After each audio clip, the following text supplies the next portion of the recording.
Chapter 1. Over the Pacific Ocean, a white Boeing 747 is flying steadily at 10,000 meters. In the cabin, most of the passengers have fallen asleep. Chen Mo is sitting by the window, quietly watching the clouds outside.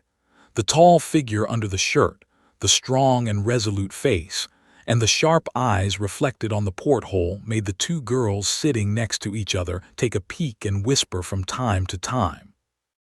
And in the place they couldn't see, a silver lighter that shouldn't have passed the security check appeared on the plane, but it appeared in Chen Mo's hands from time to time and disappeared in an instant. This is a flight from Bincheng to Los Angeles. Most of the passengers on the plane are traveling abroad or on business, visiting relatives, while Chen Mo is on the run. Half a month ago, Chen Mo's grandfather, Chen Jingde, was seriously injured in a car crash. And the driver is the famous local entrepreneur, Zhou Tianhao. But this week Tianhao has some, but they are all bad names. In the name of entrepreneur, Zhou Tianhao did not know how many bad things in private. Many people who had offended him or simply blocked his way of wealth disappeared inexplicably. It is said that they were all tied up by Zhou Tianhao's people and sunk in the sea. As for other things like extortion and maiming, rape of women, I don't know how much they have done. It can be said that they are full of evils. However, Zhou Tianhao is rich and powerful. Most people are afraid to make a statement under his personal threat. Even if someone who is not afraid of death makes a big deal, he will either use his money to settle it or launch his subordinates to answer the crime. So far, he is still safe matter. On the same day, Chen Mo, who was working in the company, rushed to the hospital as soon as he got the news of Chen Jingde's serious injury and hospitalization. ICU. Chen Jingde, who had finished the operation, was wrapped in thick gauze, lying in the hospital bed without knowing anything. He was connected with various monitoring devices, and a ventilator was inserted in his mouth. Chen Jingde suffered from multiple fractures, the most serious of which was intracranial hemorrhage. He was totally unconscious and became a vegetative person. Even breathing needed to be maintained by a ventilator. Now it's actually to use money to survive in the ICU. When there is no money, when the pipe is pulled out, and when the death can be declared. The cost of several thousand yuan a day in ICU, together with the huge operation cost, will not last long even if the conditions of Chen Mo's family are okay. As for Zhou Tianhao, because the place where the incident happened was not monitored, although someone saw that it was Zhou Tianhao's car that hit people, and that it was Zhou Tianhao who drove the car, no one dared to testify. His driver voluntarily drove to the police station on the same day and surrendered himself. Zhou Tianhao easily escaped the legal sanction. Let's not say whether they will immediately give money to save people and how long the compensation can last. Even if they go to court, Chen Mo also successfully finds evidence that Zhou Tianhao drove the car. At most, he can only sit in prison for a few years and can't be sentenced to death. But this is what Chen Mo cannot accept. Blood debt must be paid by blood. If it's ordinary people, there's no other way to deal with this kind of thing than anger, but Chen Mo is not so ordinary all the time. Under his plain appearance, there is a secret hidden, big secret. 3 days later at 2 o'clock in the morning, dark clouds covered the moon, and the night wind was high. Zhou Tianhao is located outside the luxury villa in the suburb. A little cold wind gently shakes the treetops, leaves rustle, casting a mottled shadow under the street lamp. In the corner where the street lamp can't shine, Chen Mo, dressed in black and wearing a cap, appears under the wall. The villa covers an area of not small. The wall is more than 4 meters high, and ordinary people can't climb it at all. Looking up at the tall wall, Chen Mo pressed his hat and stepped back a few steps. Suddenly, he leaped up with his feet on the wall. Then he put his hands on the wall and easily climbed over the wall. As he was still in the air, a throwing knife suddenly appeared in Chen Mo's hands. At the moment of landing and standing firmly, Chen Mo swung his right hand, and a cold light darted towards the side. In the shadow of the night, a tall and fierce black Tibetan Mastiff was opening his mouth and was ready to pounce. Poop didn't wait for the roar of the Tibetan Mastiff. The cold light flashed. The 20 cm long throwing knife shot in from the eyes. Didn't have time to make any sound. The fierce Tibetan Mastiff was twitching and fell on the ground. The red blood mixed with white brains slowly outflow from the eyes. Chen Mo turns to look at the villa. The 3-story luxury villa is still very gorgeous in the dark. The living room on the first floor is lighted. Through the window, you can see 2 people sitting on the sofa watching TV. Obviously, the slight movement just now did not disturb them. Take out the throwing knife from the eyes of the Tibetan Mastiff, wipe the blood on it, and then, without any action of Chen Mo, the throwing knife disappears from his hands instantly. According to Chen Mo's dark observation these 2 days, in addition to Zhou Tianhao, there should be a dozen bodyguards and thugs in the villa. After all, Zhou Tianhao has done a lot of bad things in recent years. He doesn't know how many people want his life, so Zhou Tianhao is very careful about his safety. Every day, he will arrange 2 bodyguards to watch the night in the hall on the first floor.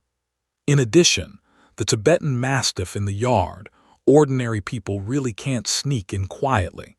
It's because of the fierce guard of Tibetan Mastiff that the 2 night guards will watch TV in the house. If someone intrudes, the Tibetan Mastiff will find out at the first time and give a warning. Hiding in the shadow, Chen Mo carefully observed the whole villa. Soon he found that there was a balcony on the 2nd floor that was not closed. Seeing that the 2 people in the living room are still watching TV, Chen Mo carefully came to the bottom of the balcony, looked up and jumped up. With his right foot on the wall, he stepped on the edge of the balcony with his hands and pulled hard. Then he turned over the balcony. Carefully from the balcony into the villa, Chen Mo slowly opened a door. Room 4 bodyguards are sleeping. Chen Mo enters the room quietly. A throwing knife appears directly in his hand. A 20 cm long throwing knife is no different from a dagger. Chen Mo comes to a man, covers his mouth with his left hand, holds a knife in his right hand, and makes a strong stroke on his neck. The bodyguard who wakes up only struggles twice before he stops moving. There is no discomfort of killing for the first time. These people are not so much bodyguards as the running dogs of Zhou Tianhao. All the people who can live in the villa are Zhou Tianhao's confidants. They take Zhou Tianhao's high salary and help him to do some things that hurt the nature and cause evil in ordinary times. Each of them is full of evil deeds. There are too many books. Now that they come, Chen Mo doesn't intend to let them go. There was no accident in the middle. Soon, a dozen bodyguards on the 2nd floor were killed by Chen Mo silently. Now, apart from Zhou Tianhao, who sleeps alone on the top floor, there are only 2 watchmen downstairs. Chen Mo walks down the stairs quietly, and the 2 people on the sofa are exposed in Chen Mo's sight. They were still watching TV, but they didn't know that death had come behind them. The 2 silver lights flashed. They only felt a pain in the back of their head, and they didn't know anything. He pulled out the throwing knife and wiped it clean. He waved and put it away. He searched all the other rooms again and confirmed that there was no one else. Chen only came to Zhou Tianhao and occupied the super luxurious bedroom on the top floor. When Zhou Tianhao wakes up in his sleep, he feels that someone is tying himself up, and he immediately resists. However, the strength of the other party is extraordinary. Zhou Tianhao tries his best to shake the other party completely. I want to call for bodyguards to help me, but I find that my mouth has been sealed with tape. I can't cry out at all. I can only use my nose to make a whine. In the dark, he could only see a pair of sharp eyes looking at him coldly. At this moment, Zhou Tianhao, who is always on the top, is afraid. His hands are not moving, his mouth is speechless, his life and death are not in his own hands. For the first time, Zhou Tianhao feels so helpless. An hour later, Chen Mo left the villa quietly with a travel bag. Before long, the dazzling fire lit up behind Chen Mo, and the hot fire came out from the gap between the doors and windows. The whole villa was shrouded in flames. Regardless of the fire behind him, Chen Mo strode away without returning his head. Suddenly, Chen Mo's steps stopped, and his fierce and cold face was gradually replaced by surprise. Chen Mo put his consciousness into his mind, and a cube space with a side length of 50 cm emerged in his mind. Dozens of throwing knives, wallets, keys, and other sundries occupied a corner of the space, and the whole space seemed very empty. Chen Mo clearly remembers that before, the side length of the space was only 20 cm and it was crammed full of these things. How could it suddenly become so large? Chen Mo first got this space a few years ago. Chapter 2. In a traffic accident, the out-of-control heavy truck collided with Chen Mo on the side of the road. At the critical moment, Chen Mo felt his mind was clear and his heart was beating rapidly. A surging force swept his whole body. The trucks rushing at high speed were slower and slower in Chen Mo's eyes. At the moment of crisis, the sudden outbreak of potential makes Chen Mo jump to avoid the rolling of the wheels. After that, Chen Mo found that his body has become much stronger, and his thinking, memory, and reaction have been greatly improved. The most amazing thing is that in his mind, there is a space of the size of a magic cube, in which he can use his mind to put the items into it. All of a sudden, Chen Mo was excited by his superpower. In order to become as powerful as the superhero in the movie, Chen Mo began to keep exercising and learn all kinds of fighting skills. One person kept the secret and waited for the cocoon to be broken into a butterfly. But God seems to be joking with Chen Mo. The growth rate of ability is much slower than Chen Mo imagined. Over the past few years, the space has slowly grown from 10 cm cube to 20 cm cube, and the physical quality has also been slightly improved. The strength, speed, endurance, response, and other aspects have reached the level of top athletes. Learning ability, memory, thinking ability are also far beyond ordinary people. Fighting ability has been very strong. 4 or 5 strong men can easily deal with. Aiming at the ability of space storage, Chen Mo also learned the throwing knife. Now, he can easily shoot the flying sparrow within 10 meters. The power of short distance is no less than that of pistol. Chen Mo, who is dedicated to improving his own strength, has spent a lot of energy and time on the exercise and research of his ability. Chen Mo is not interested in any famous school, famous enterprise, elite, or president. These things can be easily obtained by virtue of his intelligence beyond ordinary people if he wants to. But Chen Mo, who is addicted to his extraordinary power, focuses all his energy on exploring his own ability and keeps a low profile and normal as much as possible. The parents work very easily. The conditions at home are not very good, but they are also well off. The warmth and happiness of the family life. Chen Mo does not have much desire for money.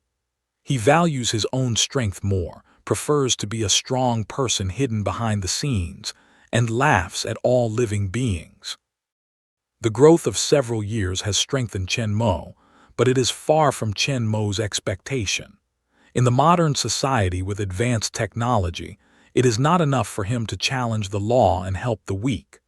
The quiet but full life also makes Chen Mo in the present situation, in which he silently accumulates strength.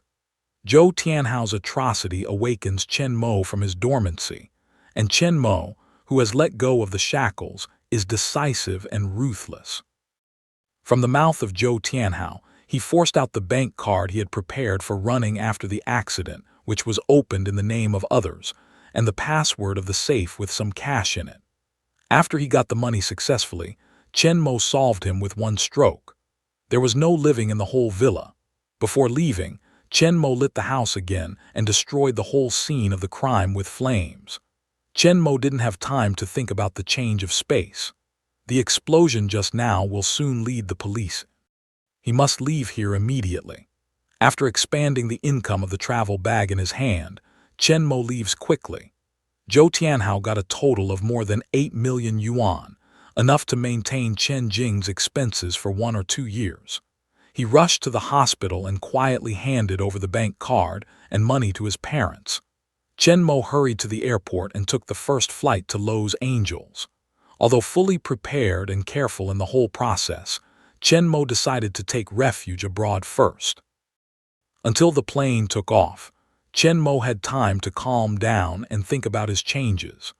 Chen Mo always had a feeling that his ability should be more than this simple.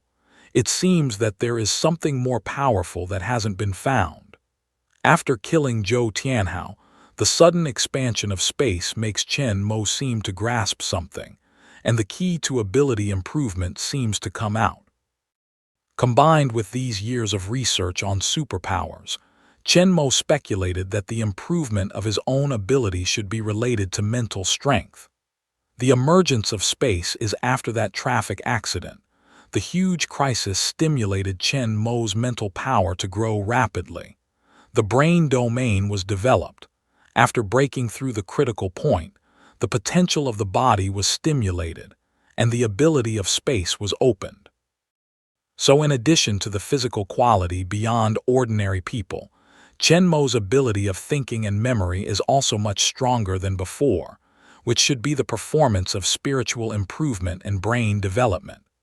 This time, Chen Mo became cold and determined, broke free from the shackles of secular rules, and completed the ideological transformation. With the improvement of mood, the spiritual strength was greatly improved again. Not only is the space increased, Chen Mo can feel that although his physical fitness has not been enhanced, his mind has become clearer, his thinking has become clearer, and his thinking speed, reaction speed, and memory have been greatly improved. But is that the only way to do it? Chen Mo is sitting in his seat, practicing taking and putting things from the space quickly with a lighter, and thinking about his ability. Suddenly, Chen Mo is awakened by a violent shaking of the plane. Passengers on the plane also woke up from their deep sleep, and the whole cabin began to become noisy and chaotic. The jitter of the plane is getting more and more serious. At last, with two muffled sounds, it can obviously feel the whole plane suddenly, and the speed starts to slow down. Looking out of the window at the clouds, Chen Mo found that the height of the plane began to decrease, and it was getting closer and closer to the clouds. Chen Mo can't help but think of two words: crash. The panic in the cabin continued to spread, and the stewardess began to try to appease the passengers. Please stay in your seats and fasten your seat belts.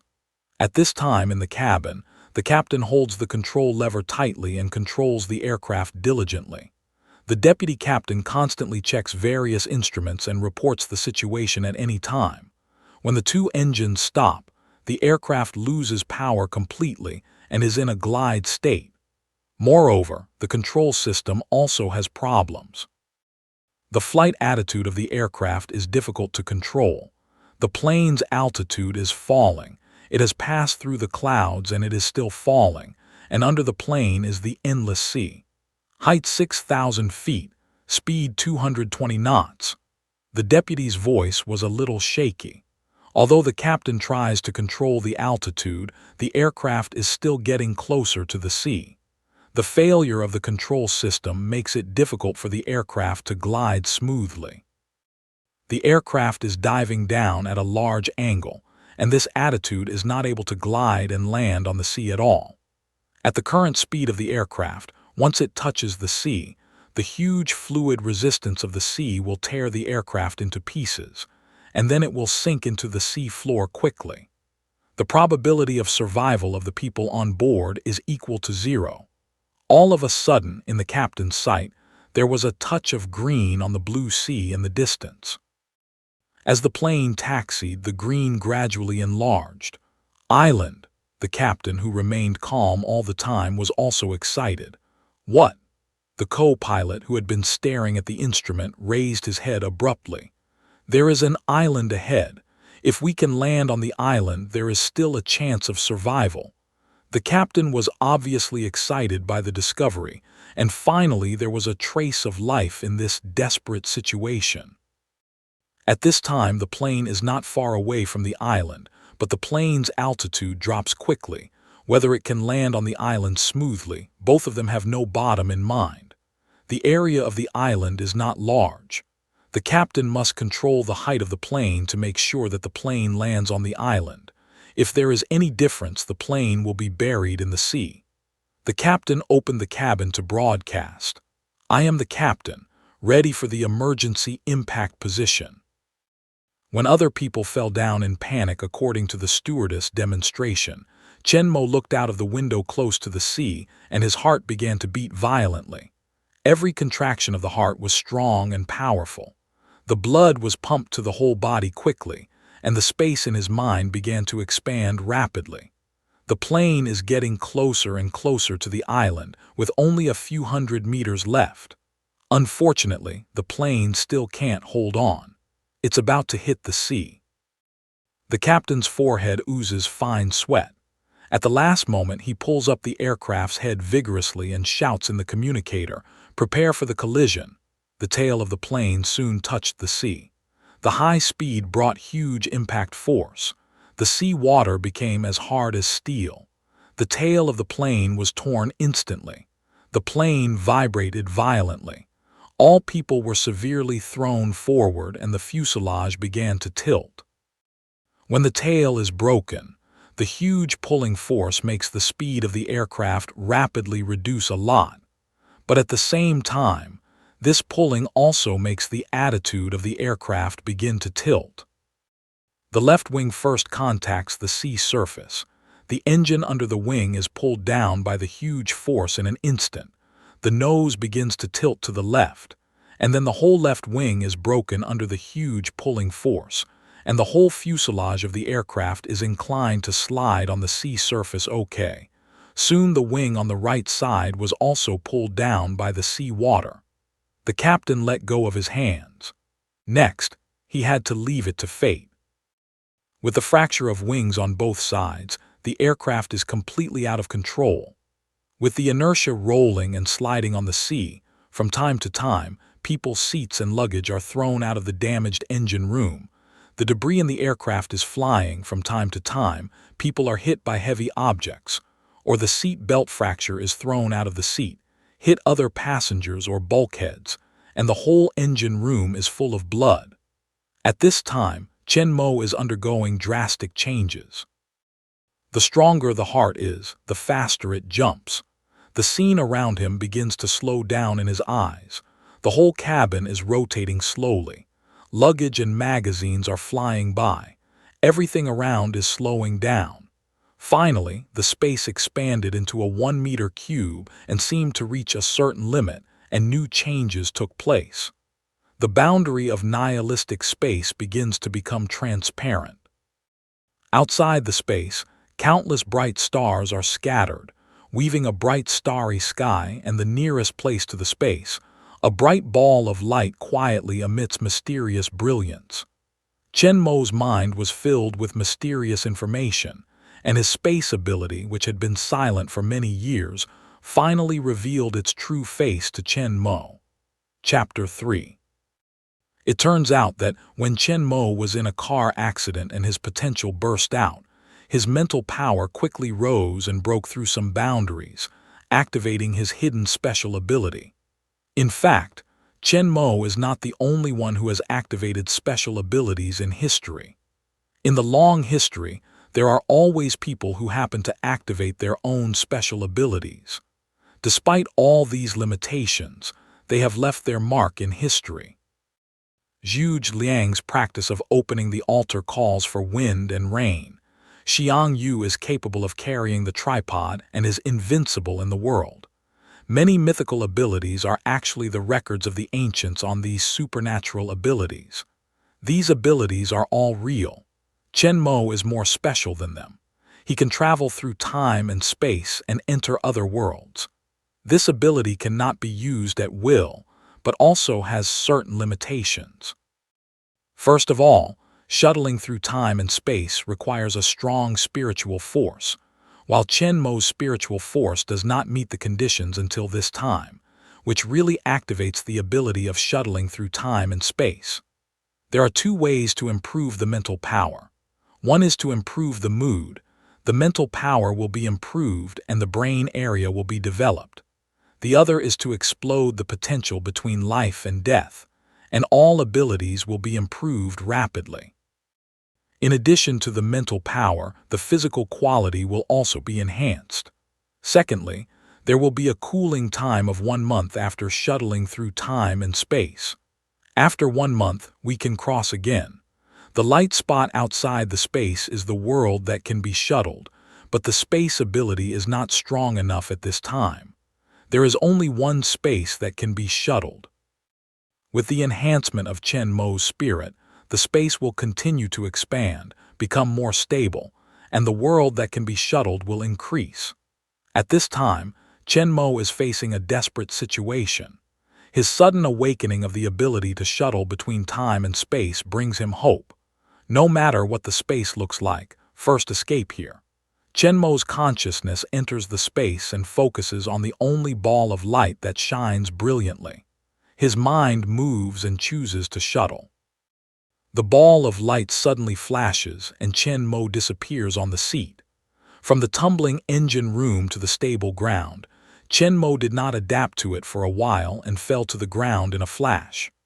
Chen Mo, who had just escaped from the air crash, quickly got up from the ground. After confirming his safety, Chen Moping regained his mood and looked up at the surrounding environment. Narrow streets and old buildings piled with red bricks give people a sense of the vicissitudes and history of the old streets in the old era of the United States in the movies, and a breath of the times is coming. Just got the shuttle ability. Chen Mo didn't get any information about this time and space. Everything in this world needs his own exploration. Just as Chen Mo was looking around the corner of the street, two Negroes passing by saw Chen Mo. They both looked at each other and smiled happily when they met Fat Sheep. Chen Mo is clean and tidy. At first glance, he is not a poor man with shabby clothes. He is also a yellow man and he is alone. He looks unfamiliar in his life. In their eyes, he is a lamb to be slaughtered. Two people come forward to surround Chen Mo. One of them takes out a knife and threatens, "Boy, be honest with me, or you will look good." Another man grabs Chen Mo's arm and pushes him into the alley behind him. As soon as he came to this world, he was robbed. Chen Mo was speechless in his heart. He looked around and pretended to see nothing. Chen Mo turned around and walked into the alley. "You know what you are." The two gangsters didn't think much about it. They came in after Chen Mo. Maybe in their eyes, Asians are so cowardly and bullying. Chen Mo stops at the corner, looks around and nods. It's a dead end. I can't see what's going on outside. 10 minutes later, Chen Mo came out of the alley with dozens of dollars more in the space. Chen Mo finds that his strength has increased again. He started a little bit hard just now. The two gangsters are still in a coma in the alley, but the situation is basically clear. This is Brooklyn, New York, the United States. Now it is December 1941. During the Second World War, the European battlefield is in full swing. Just a few days ago, Japan attacked the Pearl Harbor of the U.S. Army, and the United States officially entered the war. Chen Mo can't help exclaiming at the magic of fate. He was going to Los Angeles, but he didn't make it in reality. Instead, he first arrived in New York in another world, only more than 70 years later. Having figured out the current environment, Chen Mo first found a hotel and lived in it with the money from the two gangsters. In the next few days, Chen Mo appeared in libraries and bars every day to learn about the world. With a highly developed brain, Chen Mo had superintelligence. He had a strong ability to think and process information. He learned everything very quickly. In a few days, Chen Mo's English sounded no different from that of the local people. This morning, Chen Mo came out of the hotel and, as usual, bought several newspapers at the newspaper stand at the door. At that time, the streets and alleys were full of posters of conscription, and the newspapers were full of contents about the war. The patriotic mood of the people was unprecedentedly high, and a large number of young people were enlisted to fight in the Pacific Ocean and Europe. It seems to be as like as two peas in the World War II. Chen Mo is facing a problem. He can't stay in the world all the time. Sooner or later, he will go back. But according to the information about time and space shuttle in his mind, no matter how long he has been in other world, the original time and space of the Earth is only a moment in the past. That is to say, Chen Mo will still appear in the rolling cabin after returning, still facing the danger of life. Although his physical fitness has been improved this time, it is close to the limit of human beings, but it is still not enough to ensure Chen Mo's survival in the crash. Chen Mo must find a way to improve his strength as soon as possible. According to Chen Mo's experience in this period, the sharpening between life and death should be the fastest way to improve his strength at present. In this way, in the absence of other better ways, Chen Mo can only find a way to join the army and go to the battlefield, or the mafia will be a good opponent. While looking at the newspaper, Chen Mo is considering whether to choose police or bandits next. Suddenly, Chen Mo's eyes are fixed. A familiar name appears in Chen Mo's eyes. Only one part of the newspaper is printed with Stark Industry, the largest arms dealer in the United States. Yesterday, he signed a new weapons procurement contract with the military. Chen Mo can be sure that there was no big arms company called Stark in the United States during the Second World War. After further understanding, Chen Mo learned that Stark Industry was founded by Howard Stark, a gifted American scientist. Chen Mo's memory has been almost unforgettable after this promotion. As long as he focuses on it, he can remember clearly what he has seen. Chen Mo, who has seen the movie before, can also recall most of the plots clearly. Combined with the present time and the photos of Howard Stark in the newspaper that Chen Mo found, Chen Mo can basically conclude that he is now in the world of the movie Captain America. And before the plot started, John Schmidt, the Red Skull, had not yet got the magic cube of the universe, and the Captain of the United States was also a weak and patriotic young man who had no way to serve his country. The level of power in this world is not high. The most powerful captain of the United States is only physically stronger. He is not much stronger than Chen Mo now. He is not too powerful and unmatched, but there are some good things in the world. Chen Mo has more choices about the improvement of his ability. He recalls the plot of the movie carefully in his mind. Chen Mo has a bold and crazy idea. As soon as the idea comes out, it can't be contained. Although the risk is great, the benefits of success will be huge. As long as we are prepared and take every step well, the possibility of success is still great. In the pursuit of wealth and risk, Chen Mo decides to fight for it. To realize this idea, Chen Mo has a lot of things to do, but there is not much time left for him. He must start to act immediately. But before that, Chen Mo needs to raise some road fees. That night, the headquarters and strongholds of several gangs in Brooklyn were stolen. Even the whole safe disappeared, with losses ranging from thousands to tens of thousands of dollars. As you know, at this time, the average annual income of the United States was less than $1,000. The salary of a U.S. pilot was only $150 a month, and that of ordinary soldiers was only $50. The losses of these gangs were not very heavy. Chapter 4. When a group of gangsters seem to be looking for the thief who stole their huge money, our new serial robber is opening the treasure chest in the cargo cabin of a cargo ship bound for Europe. During this period, the endurance of the aircraft was very poor. There was no aircraft to reach the 6,000-kilometer journey across the Atlantic Ocean to Europe, so the slow ship became Chen Mo's only choice. Of course, Chen Mo, who had no identity certificate, chose to smuggle. Chen Mo found that he liked to play the role of assassin and thief more and more since he sneaked into the villa, and he has been doing well. Close to the limit of human beings, Chen Mo's strength, agility, and perception beyond the normal number of people make it easy to sneak in and not be found. In addition, The space can carry enough tools and weapons, and can easily take away a large number of things, making it more convenient for Chen Mo to sneak in to assassinate and carry materials. Of course, these are objective conditions. In fact, it is mainly because Chen Mo likes to achieve the goal with the minimum cost. Recklessness is not Chen Mo's style. After opening the last safe, Chen Mo packed up his tools and began to count the gains. All the dollars add up to more than 120,000, a small amount of gold bars and jewelry, and several kilograms of drugs. The most surprising thing for Chen Mo is two M1911 pistols.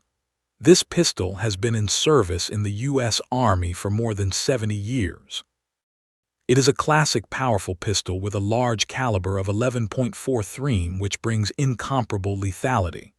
It has a capacity of 7 clips, with large power, long range, stable performance, and low failure rate. Its disadvantages are large weight and volume, small volume of clips, large recoil, which will affect the shooting accuracy. However, it has space for amazing strength. Chen Mo, who can change the cartridge clip in seconds, said that these are not problems at all. 10 days later, after a long voyage, the cargo ship finally arrived at the port of Liverpool, England. After so many days in the cargo cabin, only at night can it sneak onto the deck for a breath, which can hold Chen Mo back. Before dark, with keen hearing and perception, Chen Mo easily dodged the crew, quietly got off the ship and stopped a taxi outside the wharf to go straight to the hotel. Alone, Chen Mo asked for the best suite with 2 bedrooms and a spacious living room. Through the window, you can see the classic and beautiful street view of Liverpool and the vast coastline in the distance. Chen Mo went to the soft and spacious bed and soon fell asleep. In the morning, the thin sunlight through the curtains, woven from the white light yarn, sprinkled on Chen Mo's face, and the warm feeling woke him up from his deep sleep. Chen Mo got up and walked slowly to the window, pushed the window open. A cold wind mixed with the early morning humidity blew in, which shocked Chen Mo's spirit. Time has come to January 1942. Chen Mo, who was supposed to leave immediately, wandered leisurely in the streets of Liverpool. When World War II broke out, a group of Germans fled to Britain for refuge. Most of them were German elites, including Jews persecuted by race, communists, and degenerate artists hated by Hitler.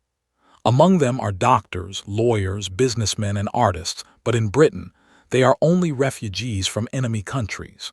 When they came to Britain, their life was not easy. They first served as coolies to help the British build fortifications, and then were sent to the desolate Dartmoor wasteland, where they struggled in the thick fog and heavy rain. After a period of exile, the British government banned all these unstable elements from several small islands near Liverpool, out of fear of Germany, which has swept Europe. Until recently, after Pearl Harbor incident, nearly 30,000 German talents on the island were released. Most of them joined the British Army, but many remained in Liverpool. However, they are not very popular with the British. Most of them who can't find a regular job are living in the streets. It's very difficult for Chen Mo to find an old German artist who makes a living by painting others in the square. The old man's hair was gray, and he was wearing a dark gray suit which was a little shabby but very neat. The miserable life did not crush him but made him more calm and open-minded. There is no pain and suffering on his face, only to see through life, look down on the free and easy life and death. The old man was sitting on a broken wooden bench, holding a drawing board on his leg, a charcoal pen in his hand, and an old suitcase with all his belongings in it by his feet. "Would you like a portrait, sir?" the old man asked with a gentle smile. "Why not?" Chen Mo went to the stool in front of the old man and sat down. The old artist carefully observed Chen Mo, and the charcoal in his hand was rapidly sketching on the drawing board and soon completed a lifelike figure sketch. It has to be said that the old artist's painting skills are really superb. A few simple strokes will make Chen Mo's eyes and expression vivid, Different from before, Chen Mo's sharp and introverted, experienced killing, crash and time-space shuttle. Chen Mo's strength has been constantly improved, his mind has also changed, and he has released the shackles. The whole person's temperament has become sharp, his eyes are bright and profound, his eyes are sharp, and the whole person gives a sense of sharp and open-minded. Looking at the portraits drawn by the old man, Chen Mo found that he had made such a big change unconsciously. However, Chen Mo preferred the freedom and free life, which was not conducive to the growth of strength. This is the real self, Chen Mo thought, looking at the sharp and detached figure on the portrait. After Chen Mo explained his intention and offered us $10 daily salary package for food and accommodation, the old artist in distress quickly put away his drawing board, picked up his suitcase, and happily moved into the hotel with Chen Mo. The old man's name is Eddie Albert. He is a painter and sculptor who is not very famous. He is devoted to artistic creation all his life. He is not married or has no children. He is still alone in his 60s. Although the life of wandering and sleeping in the open has given him more inspiration and insight in life, his body is not able to support him. Although he looked down on life and death and was ready to die in a foreign country, Chen Mo's appearance still gave him a glimmer of hope, and he chose to seize it. He can see that Chen Mo is not an ordinary person. His temperament is very special. Although there are countless readers, he has never seen it in other people. Back at the hotel, after arranging Albert to stay in another bedroom of the suite, Chen Mo took the old man to the best restaurant nearby for a big meal, which was to welcome him to join. The old man's eating style is very elegant, which makes people not think that this is a depressed refugee, but more like an elegant aristocrat. From this day on, Chen Mo began to learn drawing, oil painting, and sculpture from Albert. His developed brain and precise control over the body made Chen Mo show a strong artistic talent. Under the careful and rigorous guidance of old Albert, Chen Mo's painting and sculpture ability has reached a quite good level without too long. What makes Albert even more amazing is Chen Mo's language talent. Unlike English, which has a certain foundation, German is completely unfamiliar to Chen Mo, who has been learning from scratch. But in just 1 month, Chen Mo has said that Albert, a German, can't find any fault. If it's just amazing, then what happens next will be terrifying. This afternoon, they were sitting in the living room, drinking the coffee made by old Albert himself, while listening to him explain some of Germany's human geography and customs. The door of the suite was gently knocked. Chapter 5. Chen Mo motioned to old Albert to sit down, put down his glass, and rose to open the door. Outside the door, a young white man holding 3 boxes smiled at Chen Mo and said, "Sir, this is your custom-made clothes in our shop." A few days ago, Chen Mo took Albert to a nearby tailor's shop and a leather shoe shop to order several sets of clothes and leather shoes and left the address of the hotel. The leather shoes had already been sent here. The clothes had just been made today. Chen Mo sideways let the young man into the room, pointing to the table in the living room. "If you are tired, put it there." After tipping, Chen Mo sent the happy tailor apprentice away. He went back to the table, 3 boxes, 1 big and 2 small. He handed him the box with Albert's name. Chen Mo opened the box with his own name, but the largest box did not move. There are 2 sets of black wool suits neatly stacked in the box. The British tailor has a very good craftsmanship. He has exquisite materials and workmanship. Chen Mo looks at the dark gray suit in old Albert's hands and shakes his head helplessly. "How is it, Eddie? Go back to your room and try it on and see what's the difference with your original one. It's good to be at Liverpool, but I still think I was better." Old Albert looked at the work of the dress and said solemnly. The old artist also has a proud side. He always insists that the clothes made by the tailor here are not good. He would rather continue to wear his old dark gray suit. When he went to the tailor's shop, he didn't plan to go at all unless Chen Mo pulled it. Chen Mo thought that he was out of his preference for tailors in his own country and didn't say much. He went back to the room with a big box and a small box. Closed the door. Chen Mo put the suit box aside and opened the larger one. After checking the contents, Chen Mo nodded with satisfaction and left a suit of clothes. Chen Mo put other things back and put the box into the space. When Albert returned to the living room dressed in a new suit, the scene stunned him to the spot and he almost cried out. Another Albert is sitting on the sofa and looking at himself with the same clothes and looks. Albert feels that his brain is not enough.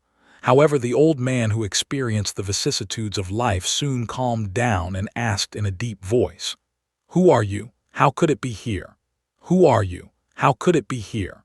Seems to be as like as two peas." The Albert on the sofa speaks like the same old man. Eddie's brain is even more chaotic, but the whole person is more defensive, and his eyes are beginning to get fierce. Seeing that old Albert with simple mind was bluffing by himself, it's time to fight with each other. Chen Mo took off the mask on his head with a smile. "Ha ha, what about? Eddie, I did it the way you do it, like you don't." Chen Mo throws the mask away. Old Albert, who has just returned from the sudden change of situation, catches the mask in a hurry and carefully looks at it. "What is it made of? It looks like it's true. I was completely fooled by you just now. Silica gel, wigs, and paint took me a lot of effort and tried many times to make them. Silica gel has been invented as early as the end of the 19th century, and the technology in this period has been very mature. With the careful modification of Chen Mo, no difference can be found without touching. It's amazing, but what about your voice, as like as two peas?" Albert came up with another question. "It's very simple. Just control the vocal cords, change the pronunciation area, and adjust the way of voice production in the mouth and nose." In reality, many mimetic actors can imitate the stars in a false way, which is not a problem for Chen Mo, who has a strong body control. Chen has been at Liverpool for a month, and the time has come to February 1942. It's time to leave. This morning, Chen Mo left the hotel quietly in the fog. He left $10,000 to old Albert on the table in the living room for a short time. Chen Mo was very kind to the old man, who was rigorous and generous. His careful and meticulous teaching helped Chen Mo a lot, so he was willing to help him. This money was nothing to Chen Mo, but it was a huge sum at that time, enough for old Albert to spend the rest of his life safely. It's a pity that he can't drink the coffee made by Albert himself. Chen Mo shakes his head and leaves Liverpool with these regrets. In March 1942, in the remote town of Tønsberg, Norway, there was an old and simple church with the royal family's mausoleum. By this time, Norway had been occupied by Germany, but the night in this remote town was still peaceful. Unfortunately, this tranquility was soon broken. It was 3 stories high, and dozens of meters long huge tanks roared into the town. Where the tracks were pressed, the neat stone slabs were broken one after another, and the surrounding houses were shaking. The huge steel monster tank went through the small square in the town and drove all the way to the church. It went straight to the gate and hit it. The tall and heavy wooden gate, together with the stone walls around it, collapsed and the smoke and dust scattered. The scene inside was revealed. In a small space, there are several thick gray stone columns supporting the round vault of the church. The walls around are carved with ancient and mysterious murals. A heavy and simple sarcophagus is placed in the middle of the church. There was only an old man with white beard in the church, and a civilian who had no voice under the collapsed stone. A group of soldiers rushed in from the collapsed gate. 6 of them quickly occupied every corner. Armed with guns, the team leader led the remaining 3 soldiers to the sarcophagus and tried to open it. A powerful black 6-wheel cross-country sports car slowly stopped at the church gate. A tall and cold figure came down from the car. The black and bright long army boots stepped on the hard stone road, making a duh and day sound, heavy and depressing. A black military windbreaker, majestic and oppressive, cold face slightly stiff, cold eyes revealed a trace of violence and madness. The officer walked into the church slowly, and the soldiers in the church were immediately saluted. It took me a long time to find this place. I really have to praise you. There was no expression on the officer's cold face. Help him up. A soldier hurriedly pulled up the old man. In the face of this sudden change, the old man appeared to be a little alarmed. I think you're a visionary and we're very similar.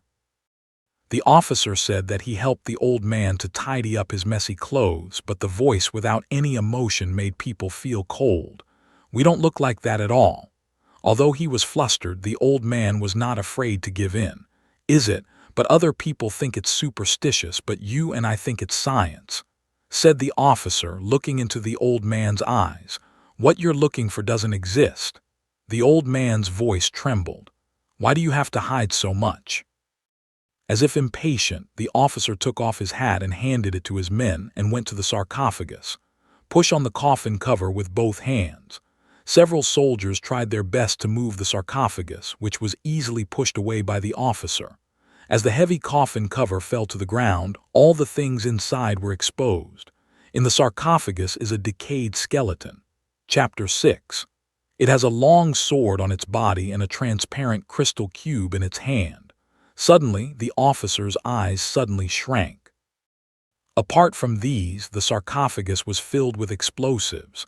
The officer had just pushed away the sarcophagus, and his body was lying on the sarcophagus. There was no time to react, and the explosive exploded.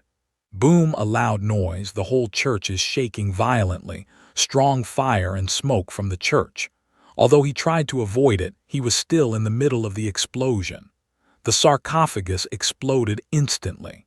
The flames of the explosion engulfed him instantly. His stiff face was broken under the fire tongue, revealing the red skin below. Then the powerful shock wave lifted him out and tore the mask to pieces. A bloody red skull face was completely exposed. It's the biggest villain boss in the movie, John Schmidt, the leader of the mysterious organization Hydra. The red skeleton fell to the ground heavily. The power of the explosion, with the fragments of the sarcophagus, blew his body into a mess. The blood continuously gushed out of the wound and quickly gathered under him into a pool of blood. Just after the fire disappeared, a figure suddenly fell from the top of the church. Shua, Shua, two voices, silver flash, two fine steel throwing knives respectively shot at the eyes and throat of Red Skull. Originally hit by the explosion, the red skeleton, lying motionless on the ground, suddenly rolled over to avoid the fatal attack, but maybe it was hurt too much in the explosion.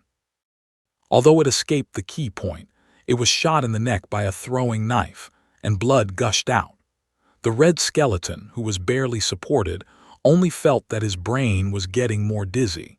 He lost a lot of blood and suffered from the strong dizziness and weakness brought by the explosion. He could not stand up at all.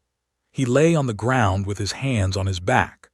A ferocious, bloody skeleton face looked at the figure standing in front of him viciously. It was this man who set a trap and wanted to kill himself. Moreover, he would succeed now. Be startled at this as like as two peas. The man in front of him wore the same clothes as himself, black military uniform, windbreaker, and high tube leather boots. The most frightening thing is that even his face is exactly the same as before. The Red Skull immediately responds. At present, the man wants to kill himself and replace him. Unfortunately, even if he understood it, it would not help. Chen Mo, disguised as a Red Skull, threw away his hands and shot two throwing knives. Chen Mo plans for this for a long time. How can he give him a chance to turn over the offer? The red skeleton is the end of the crossbow. In the face of the sharp throwing knife, it wants to avoid, but there is a strong dizziness in the brain. Under the sluggish action, the two throwing knives shot into the eyes in an instant, and the 20 cm long throwing knife fell into nearly half, directly into the brain. The world's largest villain boss has just appeared, and before he said a few words, he was killed so easily by Chen Mo. In fact, it's not that the red skeleton is too weak.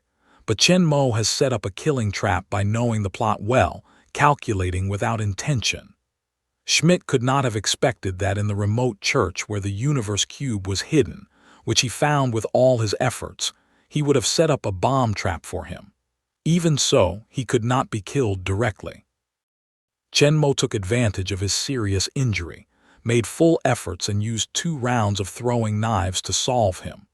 With deep resentment and unwillingness, Red Skull's body fell to the ground heavily, arousing a dust, and a generation of heroes came to an end. In the future, Chen Mo will write for him. As Chen as like as 2 peas in the newspaper, found that Howard Stark and the image in the movie are exactly alike. He boldly speculated that the other main characters should be the same.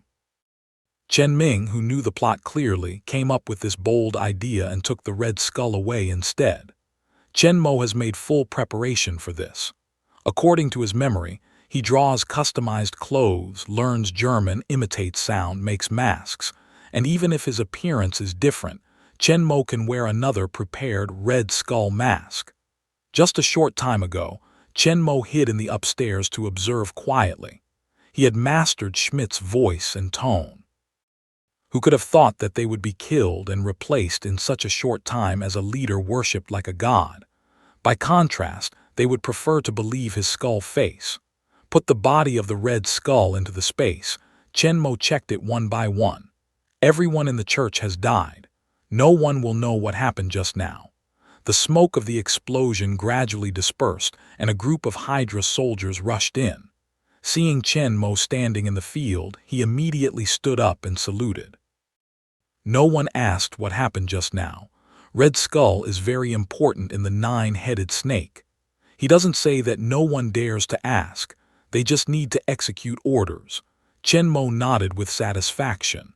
Schmidt taught Hydra well and saved him a lot of things. Ignoring the soldiers, Chen Mo turned to look at the church. The violent explosion left the church in a mess. The murals on the wall were all cracked. For fear of killing the Red Skull strengthened by serum, Chen Mo put all the explosives stolen from the nearby German army barracks into the sarcophagus a few days ago. It turns out that Chen Mo's caution is not wrong. Such a violent explosion only caused him to be seriously injured, but also avoided Chen Mo's throwing knife. Needless to say, the strengthening of serum on the body is really very powerful. Chen Mo is more mature on serum's stay. When he came to the mural of the World Tree, Chen Mo found the giant snake nestled in the root of the tree, end hog. He pressed its eyes, and with a click, a wooden box came out. Chen Mo slowly opened the box, and a brilliant blue light came out of the box. There is a blue cube in the box, and the dazzling light is emitted from it.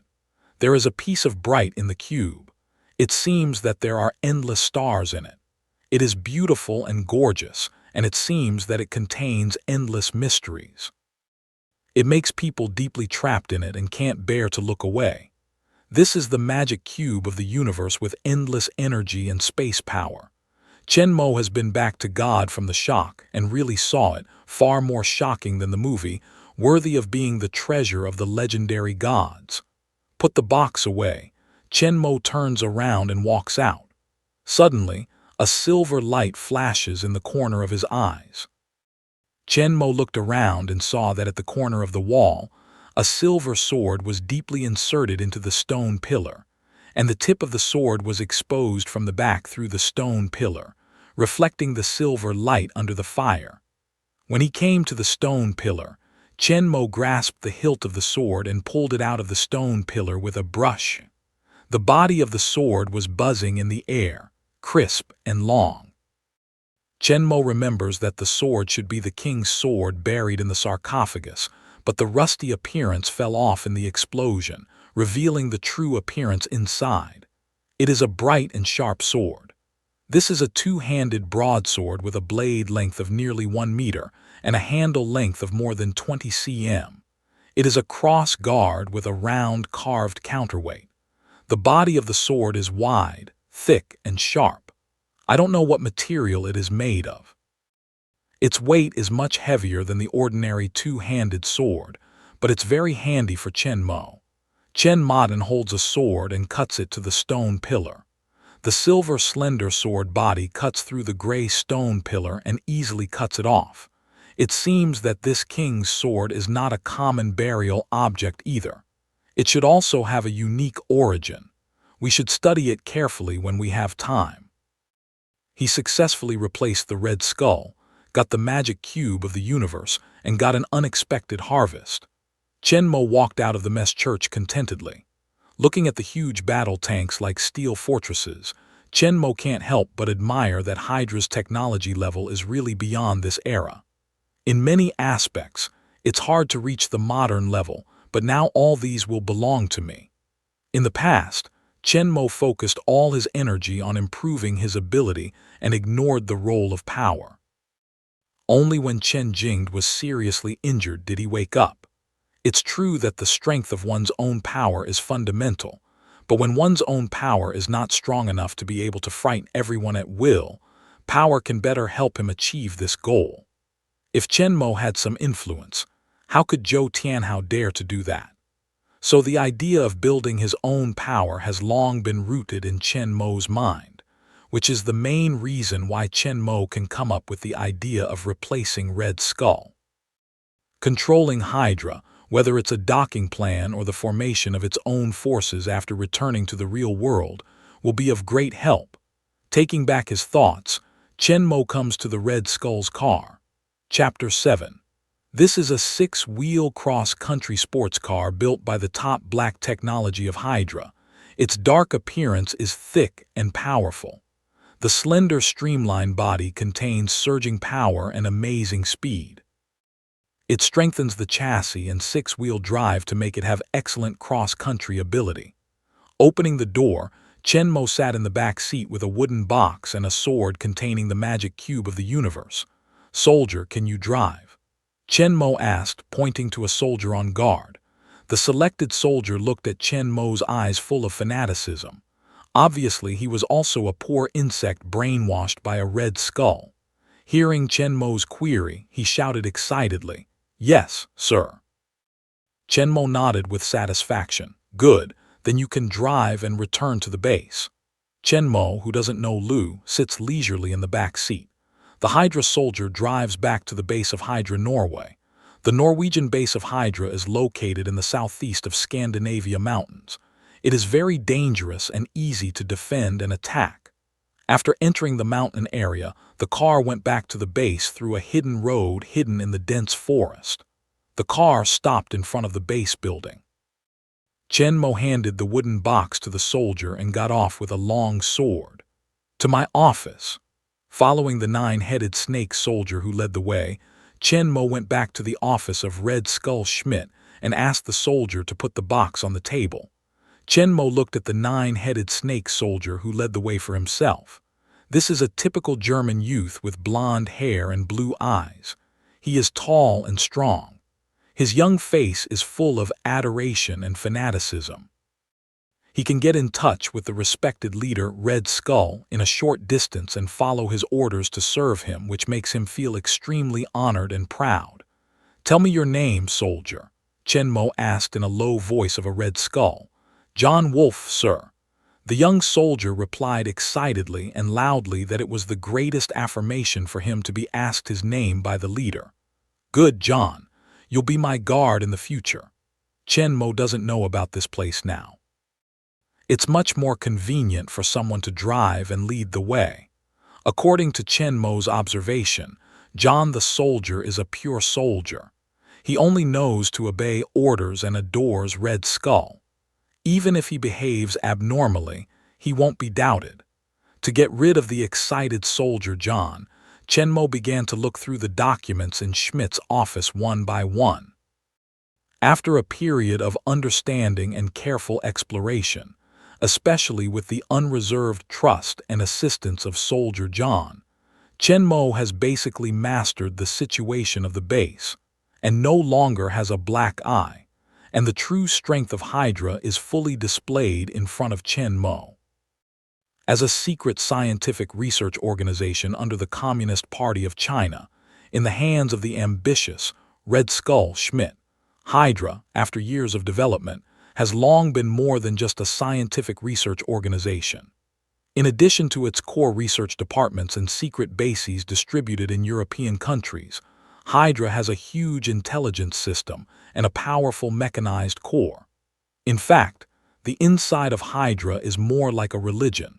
All things are decided by Red Skull. No one dares to disagree. Each base is mainly used as the production and R&D base of armored vehicles, tanks, aircraft, and other war weapons, and a large number of mechanized troops are deployed. The weapons made by Hydra are far more advanced in science and technology than those of the United States. The soldiers believe firmly and are fearless of death, so the combat effectiveness of Hydra force is also very strong. However, according to the original scenario, Hydra in many bases in Europe, under the attack of the Roaring Commando led by the Captain of the United States, is still completely destroyed. From this, we can see that the super soldier serum is powerful, and his personal combat power is superior to the army. Even without the Captain of the United States, the Allies can't let go of Hydra. The difference is just the cost. Chen Mo does not intend to lead the Hydra to fight hard with the world. He is not a Red Skull nor Hitler. He has no ambition to rule the world. Moreover, with the strength of Hydra, he is not enough to fight against the whole world. Chen Mo is not crazy enough to try to blow up cities around the world like a Red Skull. He is just a passerby here. All he has done is to strengthen his power to deal with the crisis in the real world, and to better build his own power in the real world. Under the alliance of many world powers, Hitler's failure was sooner or later, and the Hydra serpent could not escape the fate of hiding after being severely damaged. Since Chen Mo did not intend to fight hard, he naturally had other plans. Base Control Center. Chen Mo carefully looks at the map of Norway hanging on the wall. Norway is located in the northernmost part of Europe, in the west of Scandinavia, with long and narrow coastline. Norway, with its superior geographical position, has a weak national strength, a simple domestic situation, and a population of less than 3 million.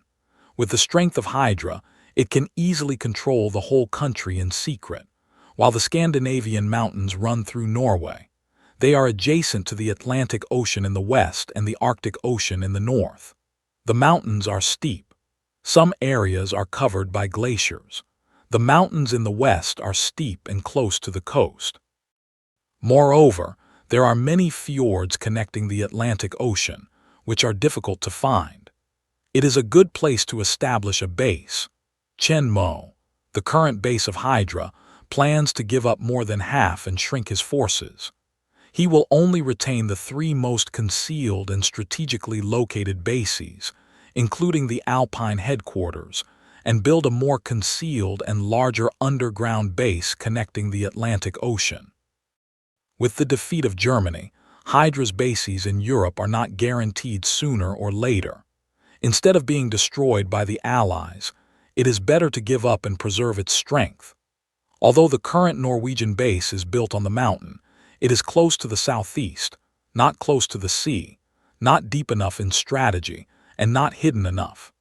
After fieldwork, Chen Mo chose a steep peak with an altitude of more than 1,800 meters near the west coast in the north of the mountain range. In the east, there are mountains covered with ice and snow. In the west, cliffs are high and fjords are deep. The base will be built in the depth of the mountainside, using hundreds of meters thick mountain to hide and protect the base. In addition to the submarine ship channel hidden under the cliff in the fjord, and the aircraft channel hidden in the mountain wall, there will be several secret channels buried tens of meters underground to connect the remote hiding place for the access of personnel and materials. As the new headquarters of Hydra, this top-secret base will accommodate the major core departments and most of the military forces of Hydra. Its scale will be far larger than other bases, and the whole project will be very large. Location selection. A large number of resources. Equipment began to mobilize. A large number of skilled personnel were selected. secretly went to the northern mountains. The construction of the top-secret base is in full swing. At this time, Chen Mo met Dr. Zola, chief scientist of Hydra, expert of biology and mechanics, right-hand assistant of Red Skull Schmidt, who came from Alpine headquarters at the base control center. Of course, now he is Chen Mo's subordinate. Has the equipment been delivered, Dr. Zola asked Chen Mo, who was sitting behind the desk. All the equipment for studying the magic cube of the universe has arrived, and others will be delivered soon. Dr. Zola was at a loss. He didn't see him for a while. Schmidt, who came out to look for the magic cube of the universe, seemed more elusive. Then start your research. I hope to see the results as soon as possible. Don't let me wait too long. Chen Mo's deep and cold voice came into Dr. Zola's ear, which made him shudder. Yes, I'll be right away, Dr. Zola said, and was ready to turn around and go out. You forgot that. Chen Mo pushed the box on the table forward. He said in a cold voice, but he was a little helpless. Did he put it a little too far? Dr. Zola is the most important scientific research talent of his own. He is not brave and scared. Chen Mo tried to put the magic cube of the universe into the space, but found that it could not be taken in at all. It may be because it contains a very powerful space power, which exceeds the carrying capacity of the space. Further research can only let Dr. Zola come. In the original scenario, he successfully transformed the magic cube energy of the universe and developed an energy weapon. When Dr. Zola walked out with the box in his hand, Chen Mo picked up a document on the desk, with the words Super Soldier Plan on the cover. This is what Chen Mo is most concerned about at present, which is related to Chen Mo's safety after returning to the real world. During this period, Chen Mo used the equipment of the base to test his abilities.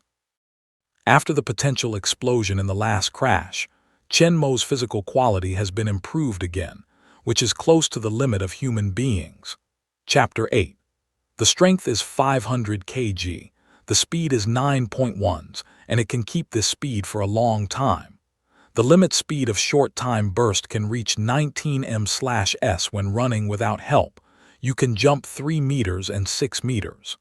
The bone strength and recovery speed are 4 times that of ordinary people. In terms of reaction speed, Chen Mo can even see the trajectory of the bullet. Although his body cannot completely avoid the bullet, he can still avoid the key points. Although Chen Mo's ability does not exceed the limit of human beings, the comprehensive strength displayed after all abilities reach the limit of human beings is amazing. At the same time, Chen Mo has a strong strength and rapid speed. Chen Mo's explosive power is far beyond imagination. The super strength of bones and body also ensures that Chen Mo can play his full role without worrying that his body cannot bear it. With Chen Mo's strength now, it's a little weaker than the captain of the United States after serum strengthening. It should be enough to deal with the general crash. In the movie, the captain of the United States survived after his plane crashed into the Arctic glacier, but Chen Mo is still very dissatisfied. The crash in the movie was a taxiing and landing in the snow. The whole aircraft is complete, but Chen Mo has to face a lot of dangerous situations. The aircraft has been torn up by the sea water, has completely disintegrated, and is still rolling in the high-speed impact at sea. Chen Mo needs more powerful strength to ensure that he can survive in a worse situation come on. So Super Soldier Serum is what Chen Mo needs most now.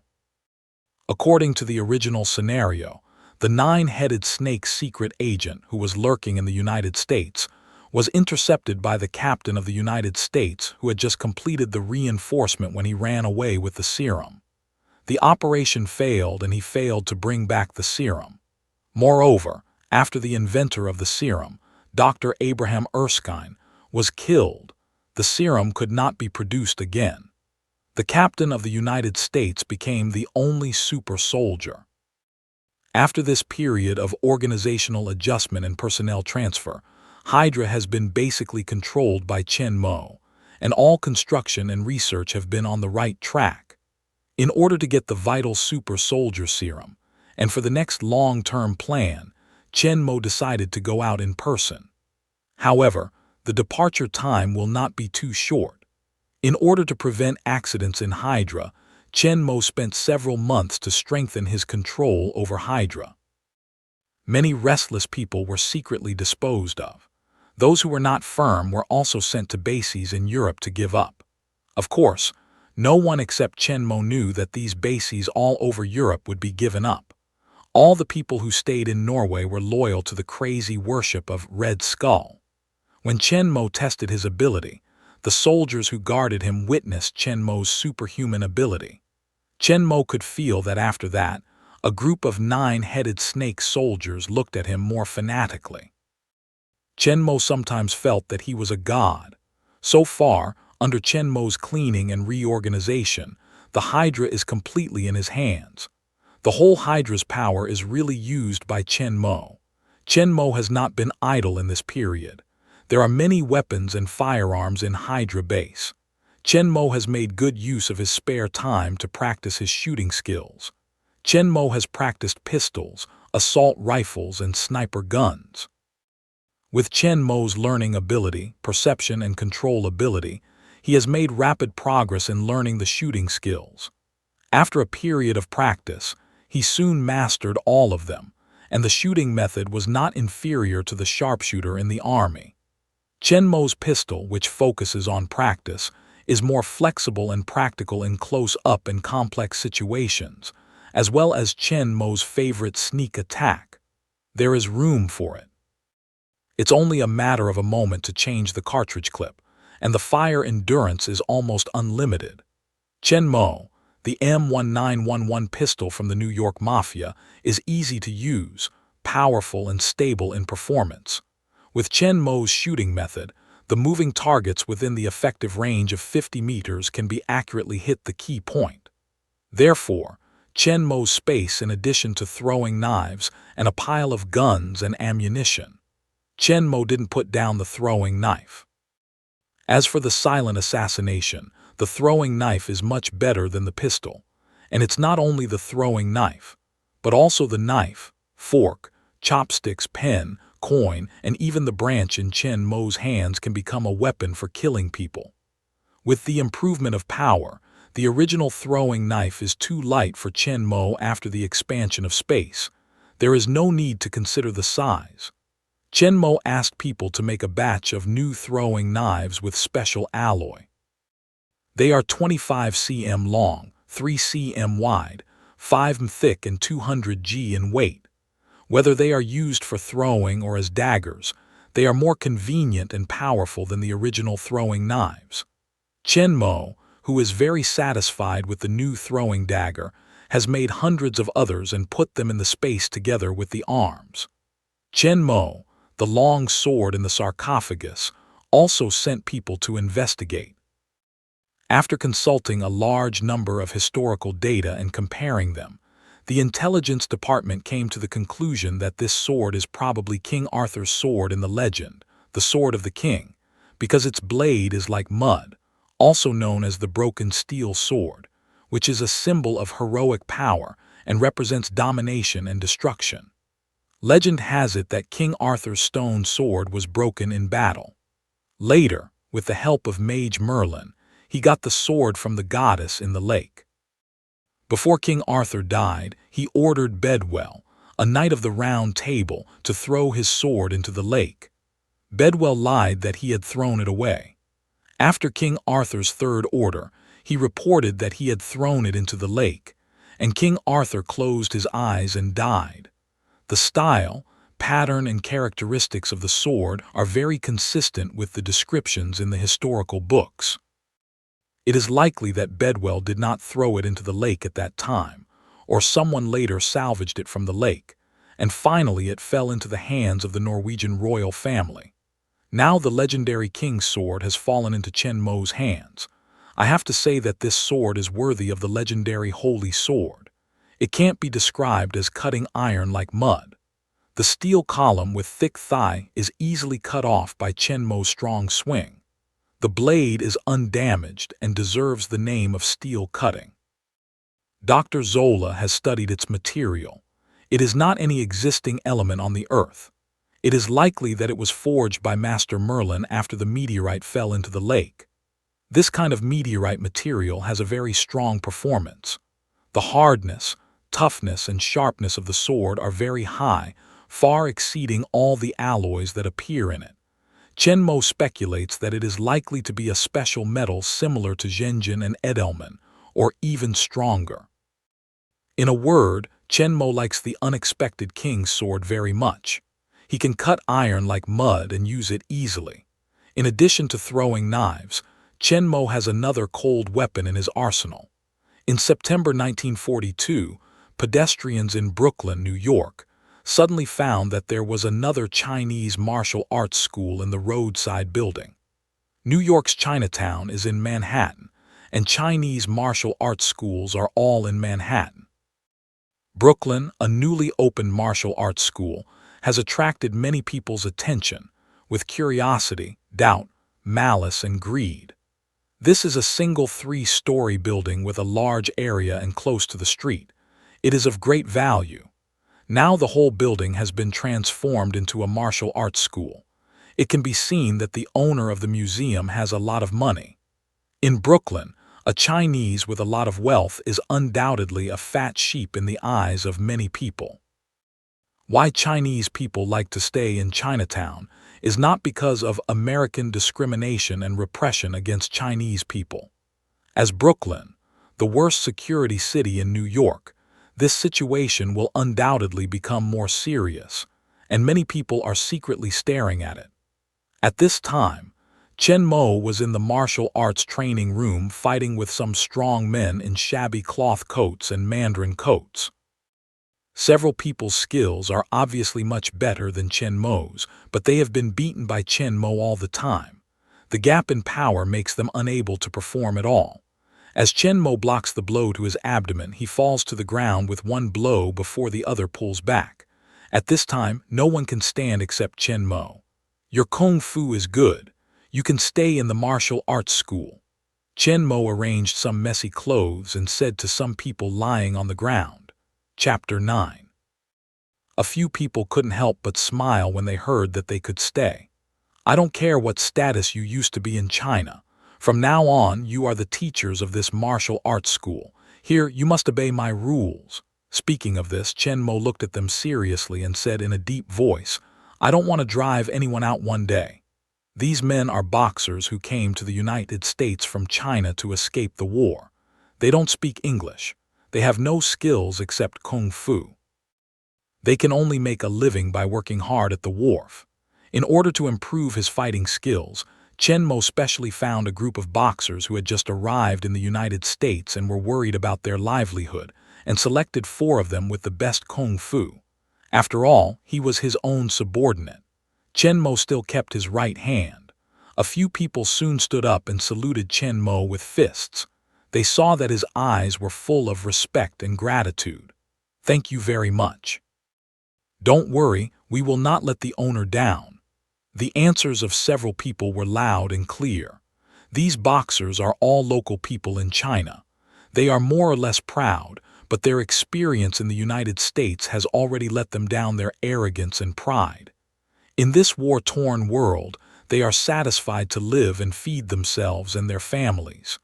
Chen Mo can take them in when they are most difficult and helpless, that is, their benefactor. The martial arts practitioners pay the most attention to their love and righteousness, and they will repay each other with a stream of grace. Several people are grateful for Chen Mo, and they hate not to repay him with powder.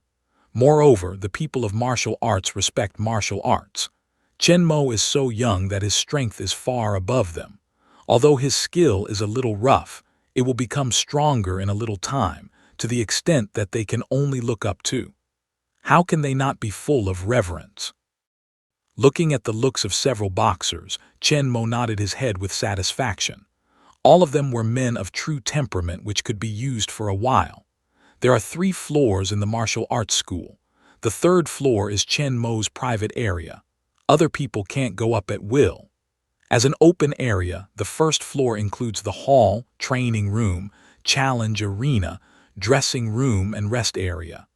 Several boxers are arranged in several guest rooms on the second floor. It's much better than the dirty and shabby slum they live in.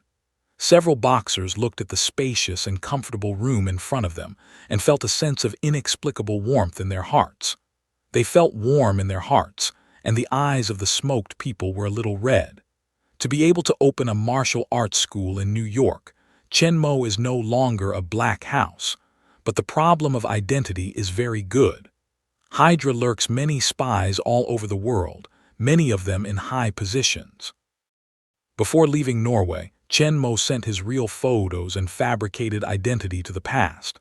There has been a new identity arranged for him. Even the U.S. government can't find any problems. At the same time, inside Hydra, Chenmo also arranged a new identity for himself. Red Skull's new assistant, a kung fu expert from China, will cooperate with Red Skull to complete secret missions in the United States this time. Of course, his identity is strictly confidential. After arriving in New York, Chen became a wealthy Chinese who came to the United States to avoid the war. He bought a whole building and opened a martial arts school in Brooklyn at a high price. Red Skull disappeared into the vision of Hydra. Chen Mo, his assistant, took over the Hydra affairs temporarily and conducted remote control. Dr. Zola and Major John, the new guard captain, were in charge of the base. The worship and awe of the Red Skull have gone deep into the bones of all the people of the Hydra. No one has any objection to his order. Their mission is to follow the will of the leader Red Skull and complete the task assigned by the Red Skull. After Chen Mo's cleaning, there is no other voice. The brief disappearance of the Red Skull did not cause any confusion for the Hydra. The construction of the base and various researches were carried out step by step. Dr. Zola's research on the magic cube of the universe also made progress. Out of the practice room, Chen Mo went to the sofa by the window and sat down. He took the towel from the old housekeeper standing by. "Eddie, are you still used to living here?" Chen Mo wipes his hands and hands the towel to the housekeeper. Standing in front of Chen Mo, he is dressed in a suit of dark gray suit, with neat white hair and a gentle and kind face. It is Eddie Abbott who taught Chen Mo German and painting for a month in Liverpool. "It's very nice here. The bed in the room is very comfortable," said old Albert in his gentle voice. Before Chen came to the United States, he thought of the old Albert who stayed in Liverpool. As the only one in the world who can be regarded as a friend of Chen, Chen still had some worries. Before leaving, he went to Liverpool first and found the old Albert who still helped people draw in the square. Despite Chen Mo's $10,000, Albert's life hasn't changed much. In addition to renting a cheap house and having a place to live, he has also helped some of his countrymen who have a difficult life. "Every day I still go to the square to help people draw, but with the guarantee of life, my body is much better. I often think of the young man who helped him and gave him hope." When Chen Mo reappeared in front of him, old Albert's drawing hand couldn't help shaking, almost skewing. The young man who looked at himself with a smile in front of him and the old Albert who had always been serious about his smile could not help smiling. "Would you like a portrait, sir?" old Albert asked with a smile. "Why not?" When he stayed with old Albert, Chen Mo felt that his whole life was relaxed. He didn't need to think about any disguises and plans. He could relax for a while, enjoy his life and experience the old European culture. This is the feeling of trust. Although he didn't get along for a long time, Chen Mo understood Albert's character. He was serious, optimistic, open-minded, kind and honest. He was an old man worthy of respect. He experienced too many tribulations which made him look down on life and death. He was quiet and calm. The only time Chen Mo saw him lose his temper was when Chen Mo pretended to be himself at that time. Chen Mo's mouth turned up when he thought of Albert's suspicious expression. When old Albert finished his work, he began to paint a picture of Chen Mo. "Eddie, I'm going to New York. Do you want to come with me?" Chen Mo sat in a wooden chair, holding still. Old Albert was sketching on the drawing board with a paintbrush in his hand. He could not help but pause at the sound of his words, and then said after a while of meditation, "Does the bag eat and live?" Chen Mo is always amused by the little sense of humor that comes out of old Eddie from time to time. Usually he plays a joke once in a while when he is a strict gentleman. No matter whether he is funny or not, Chen Mo can't help laughing. At the beginning, old Albert was hired here by Chen Mo with a daily salary of 10 yuan. Of course, 10 yuan a day including food and accommodation. Chen Mo replied with a smile. "Congratulations, from today on you have an excellent housekeeper." Old Albert put down his brush, stood up and bowed gracefully. It turns out that old Albert was born in an aristocratic family in the East Prussia of Germany. He received aristocratic education from childhood and had great talent in painting. After World War I, Albert, who was in the middle of the family, had to make his own way, and became the butler of the great aristocrat from a noble young master.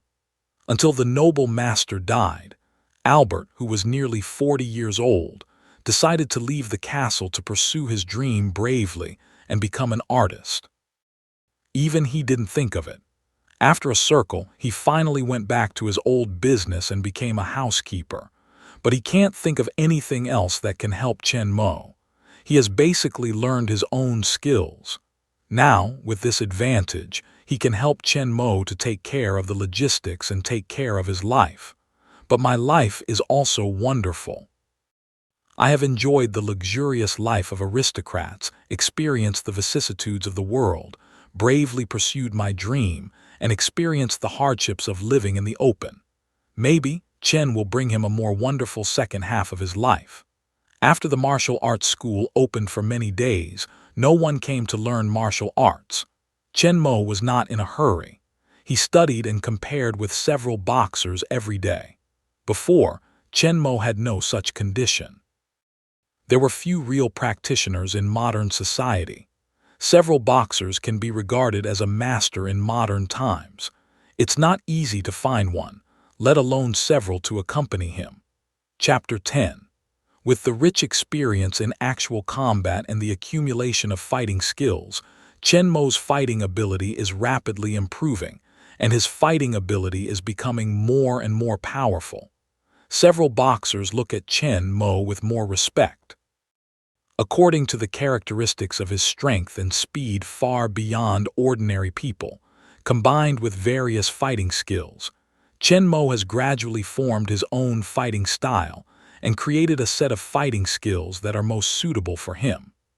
The martial arts of several boxers are mostly good at fighting alone, with the weak winning the strong, and the moves are exquisite.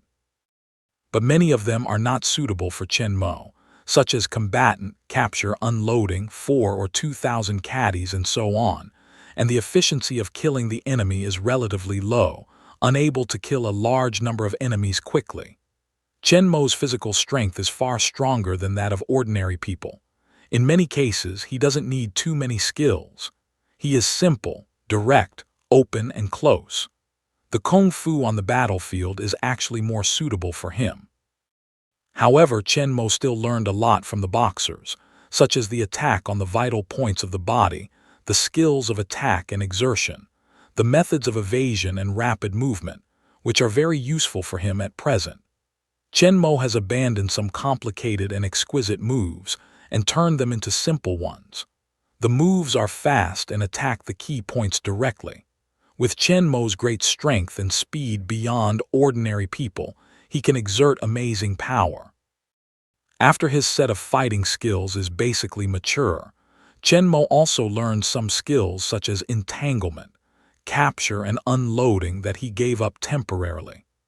Although Chen Mo's physical quality is rarely matched in this world, and he can hardly use these skills, he can't guarantee that he will meet more powerful opponents in the future, and it's not suitable for him to keep forging ahead. In addition, Chen Mo's continuous learning and dueling with boxers will enable him to deal with those enemies who are good at skills and will not be defeated by them. That night, Chen Mo did not continue to train after supper, but returned to the study on the 3rd floor. Taking up a piece of information on his desk, Chen Mo looked down and looked at it. This is the information about Steve Rogers that Chen Mo sent for investigation, including his files, resume, family and friends, recent experience and places where he often haunts, which are recorded in detail in the information. Steve Rogers, born in Brooklyn, New York on July 4, 1918, was a soldier of the 107 Infantry Regiment. He died of mustard gas in World War I. His mother, a nurse in the tuberculosis ward, was unfortunately infected and died in 1926. After his mother died, Rogers moved into the orphanage where he met his only friend, James Barnes. As an adult, Rogers left the orphanage and became an ordinary worker. He was kind and upright but thin. He was often bullied. In the face of bullying, Rogers never bowed his head and always fought back bravely. Although he was hurt all over every time, he still insisted on himself and never evaded retreat. Close the materials. Chen Mo leaned in his chair, recalled some of the situations mentioned in the materials, and compared them with the movie plots in memory. Then the door of the study was knocked softly. "Come in, Eddie." On the third floor, there is only old Eddie. The door was slowly pushed open, and old Albert came in with a tray and poured a cup of coffee for Chen Mo. The mellow aroma of coffee lingers on the tip of the nose, which makes Chen Mo's spirit one of the pines. After a sip, he only feels the mellow aroma, soft and delicate taste. "Thank you, Eddie. Coffee is very good," Chen Mo said with sincere admiration. "At your service." Chen Mo's praise satisfied old Eddie. He bowed slightly and quit his study. Chen Mo shakes his head helplessly. Since entering the role of housekeeper, old Albert has taken out the previous aristocratic set. He is meticulous in etiquette, which makes Chen Mo not used to it. At the beginning, he even irons the newspaper with an iron every morning and then takes it to Chen Mo for reading. Chen Mo finally stops talking about it. Steve now works in a factory in Brooklyn. Several bullies in the factory often bully him. Steve, who never concedes, often suffers from injuries. The factory is not far away from the martial arts school.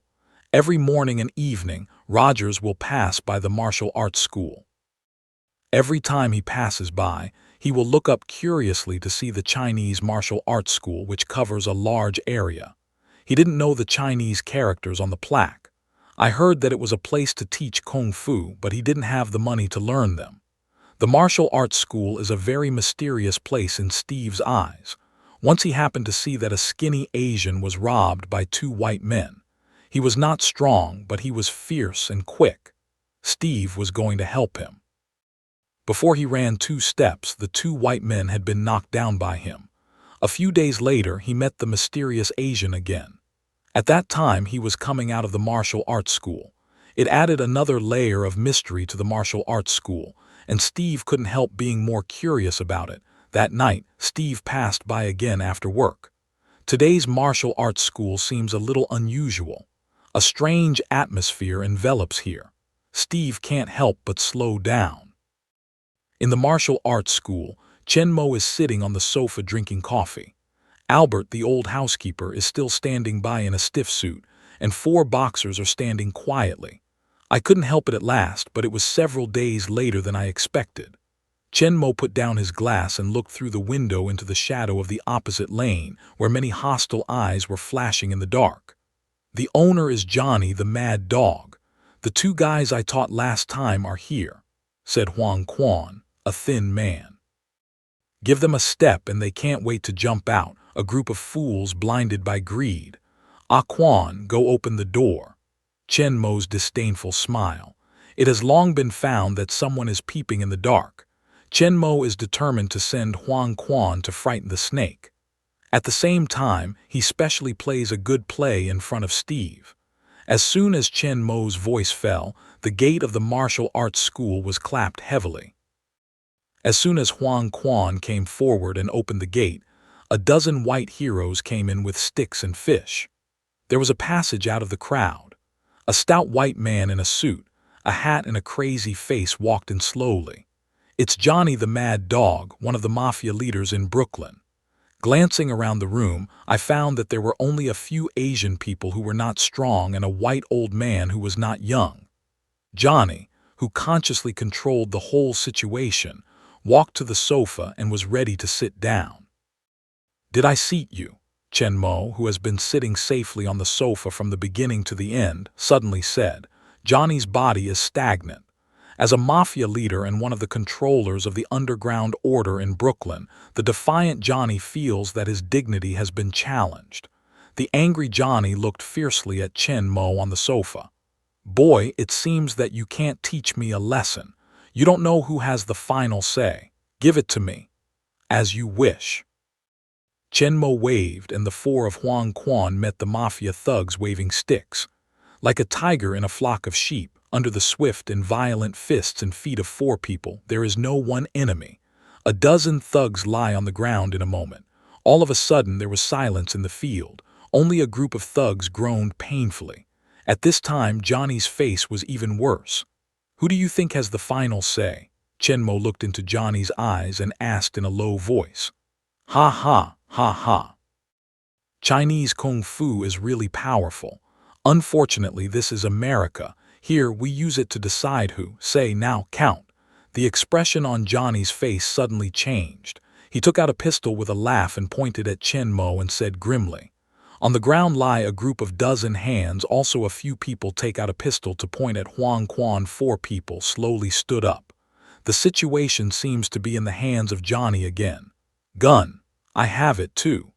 Chapter 11. As soon as Chen Mo's voice fell, two pistols appeared in his hands in an instant. Before a few people in the opposite side could react, Chen Mo fired two guns in a row. Bang, bang, bang, bang.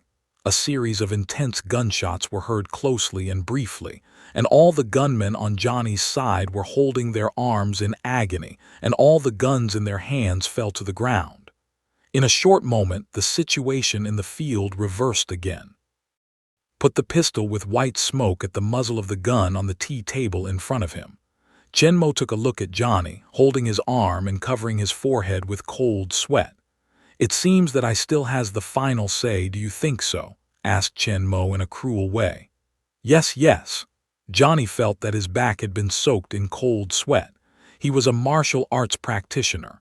How could shooting be so abnormal? He didn't see clearly just now, so all his people were shot. After I swept the pistol on the tea table, Johnny, who was completely shocked by Chen Mo, still didn't dare to die. "Then you can go, no delivery," Chen Mo said with a wave. It seems that Chen Mo let himself go so easily. Johnny Lang reacted for a moment and hurriedly asked his men to escape. The owner just let them go. Just now, when they were pointed at by the gun, Huang Quan and other people were also in a cold sweat, but they didn't flinch. Chen Mo was satisfied with their performance. Chen Mo knew Huang Quan's meaning and worried that they would retaliate again. Not yet. Chen Mo took the coffee that old Albert had just poured and took a sip. Old Albert was the most calm in the whole audience except for Chen Mo. Except Johnny tried to stop Chen Mo when he took out his gun and was stopped by Chen Mo. He stood behind him quietly with a coffee pot. Outside the martial arts school, Steve watched a group of gangsters rush into the martial arts school, worried about the safety of the people inside, and was about to call the police. After a noisy fight, the inside was calm again. Steve is a little confused. A dense and short-lived gunshot sounded. Let Steve face a change. Think the gang shot and killed. Soon a group of people came out in a panic and left here quickly. Steve hurriedly ran to the martial arts school with a feeling of unease, put his hand on the door which had always been very mysterious in his heart. The hidden door was easily pushed. It seemed that they were very anxious to leave, even forgot to close the door of the crime scene. Steve's bad feeling became stronger.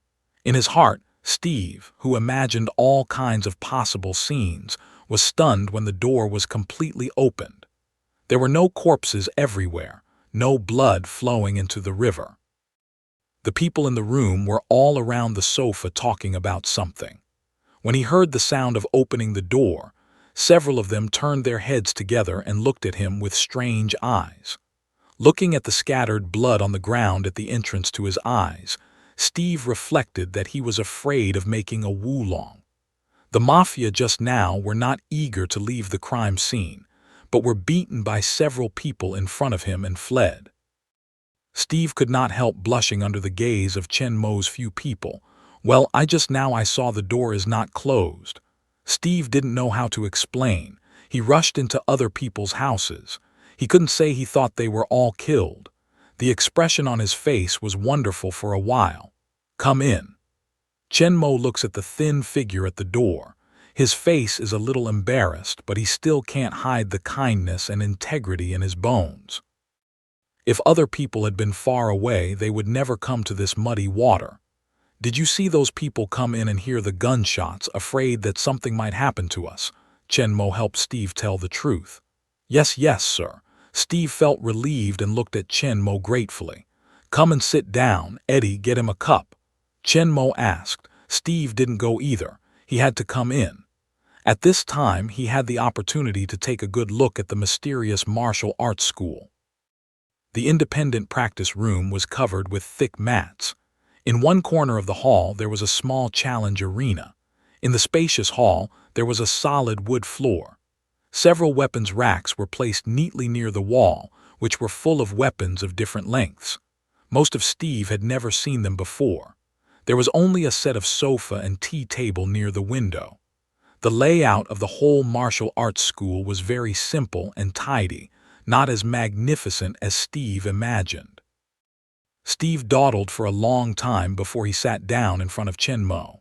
The old white-haired housekeeper poured him a cup of coffee, and then he retired with several other people to clean up the hall, which was messed up by the mafia. Chen Mo, a Chinese, is the master of this martial arts school. Chen Mo raises his glass to show Steve how to taste it. Steve Rogers from Brooklyn is an ordinary worker. Steve didn't feel inferior because of his status as a worker. He took a deep breath and let go of the embarrassment he had just had. Steve, who had calmed down, was not humble or arrogant. After introducing himself, he took the coffee in front of him and tasted it. The whole person also relaxed. It's like the Captain of America in my memory. You are not like an ordinary worker, Chen Mo said with a smile. I just don't know how to be afraid.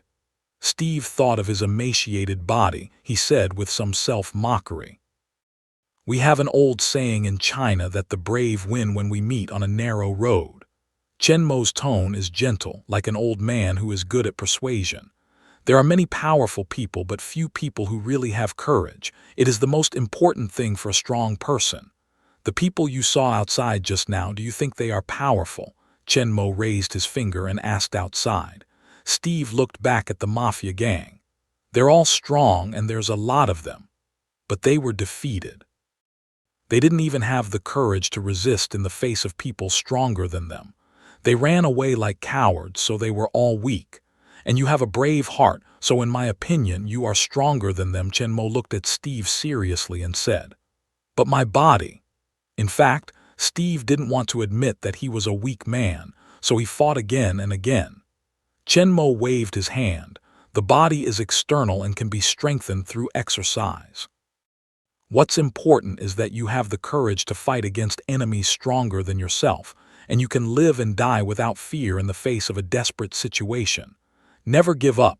Steve's eyes brightened. That's what he said. It seems that he is not useless. Steve's desire to grow stronger became stronger. Then may I learn from you? With courage, Steve asked Chen Mo with some trepidation.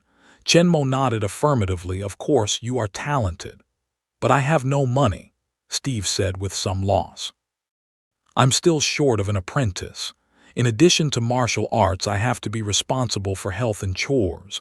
The salary is not much. It's $50 a month. What do you think of it? Chen Mo didn't give him a very high salary all of a sudden. To accept him is to value his talent. Giving too much will only make people suspect. Really? Thank you, I will work hard, Steve said excitedly. The salary here is much more than he used to work in the factory, and he can learn martial arts and become strong. Steve feels that his life has a new start. He is grateful for Chen Mo and secretly vows to work hard and study hard to live up to Chen Mo's trust. After Steve left, Chen Mo finished the last sip of coffee in the cup and stood up from the sofa. "Eddie, I'll go out." The next day, Steve resigned from his factory and moved into the martial arts school to start his apprenticeship. Chapter 12. What no one noticed was that there was such a news in many newspapers on this day. Johnny, the leader of the Brooklyn Mafia, and his 10 or more subordinates were killed in his base camp last night. Instead of teaching Steve himself, Chen Mo asked him to learn the basic skills of horse stance from Huang Quan. Chen Mo's fighting skill is based on his own physical quality, which is far superior to that of ordinary people. It takes the advantages of many families and integrates them into one body. It is simple, direct, fierce, and quick. Because his strength is mainly increased in several potential bursts, Chen Mo is not very good at basic training, which is what several boxers are good at. They can all practice from weak to strong. So Steve first followed several boxers to exercise basic skills, make up for the body deficit, and lay a good foundation. Although he has a poor physical foundation, he has a strong willpower far beyond ordinary people. Even though his muscles are painful and his body is crumbling, he will still bite his teeth and stick to it until he finishes the training task. These basic skills are a set of systematic and reasonable exercise methods summarized by countless predecessors after years of continuous accumulation and improvement. They can not only exercise muscle strength, but also enhance the ability of internal organs and comprehensively improve physical quality. Even people with poor physique can improve their physique step by step and become stronger gradually, which is not like many fighting schools. They only pursue strong strength. They simply crush people's potential through a lot of high-intensity training, which is easy to get rid of people and leave behind dark injuries. A few months later, Steve's body was significantly stronger, but of course, compared with his former self, he was still a little small and thin. Just like before, I will not be breathless after 2 steps. The thin body under my clothes begins to have the outline of muscles. "Wet father, when did you start to teach me martial arts?" Steve looked at Chen Mo, who easily beat 4 boxers, and asked with adoration and yearning. Since the last time Johnny's group was easily defeated by 4 Huang Quan, the reputation of the martial arts school has spread in Brooklyn. Although Johnny and others were killed that night, there were still people who escaped from the camp that night, telling the story of the day. According to the survivors, in addition to the 4 highly skilled masters in the martial arts school, the master of the martial arts school is a god of shooting skills. In a blink of an eye, he fired several shots and wounded all the people on Johnny's side who had guns. It is clear to all that Johnny and others died that night, probably by the people in the martial arts school, while the other 2 mafia families in Brooklyn can be sure that Chen Mo and others did this massacre. Because they coveted the wealth of the martial arts school, they always sent people to observe secretly. Johnny and others were injured, defeated, and retreated, and even watched secretly all night. According to the eyeliner description, at midnight that night, a figure leaped from the 3rd floor and disappeared on the top of the building. The time is very consistent with the time when Johnny and others were killed. Moreover, their surveillance is likely to have been found long ago. Before the figure left, the layer looked at their hiding place. At that time, some of the surveillance people only felt cold hairs standing up and went into the ice cellar. This is a warning. The leaders of the 2 families, coincidentally, canceled the plan for the martial arts school and ordered their subordinates not to provoke people in the martial arts school. As Johnny's old rivals, no one knows Johnny's strength better than them. Although it is the weakest of the 3 forces, the nickname Mad Dog is not for nothing. Johnny is crazier and harsher than all of them. Under his crazy appearance, he also hides fox-like cunning. All of his people are outlaws. They dare to fight and fight. Under Johnny's leadership, they have done a lot of big cases. Their combat effectiveness is much better than that of their people, and although they are small in number, they always stay together and spend the night in their base camp. They are very careful and don't give them a chance to break each other. To completely solve this group of lunatics, we need to pay a lot of price, which is why they can occupy a place in Brooklyn even though they are far less powerful than the other two mafia families.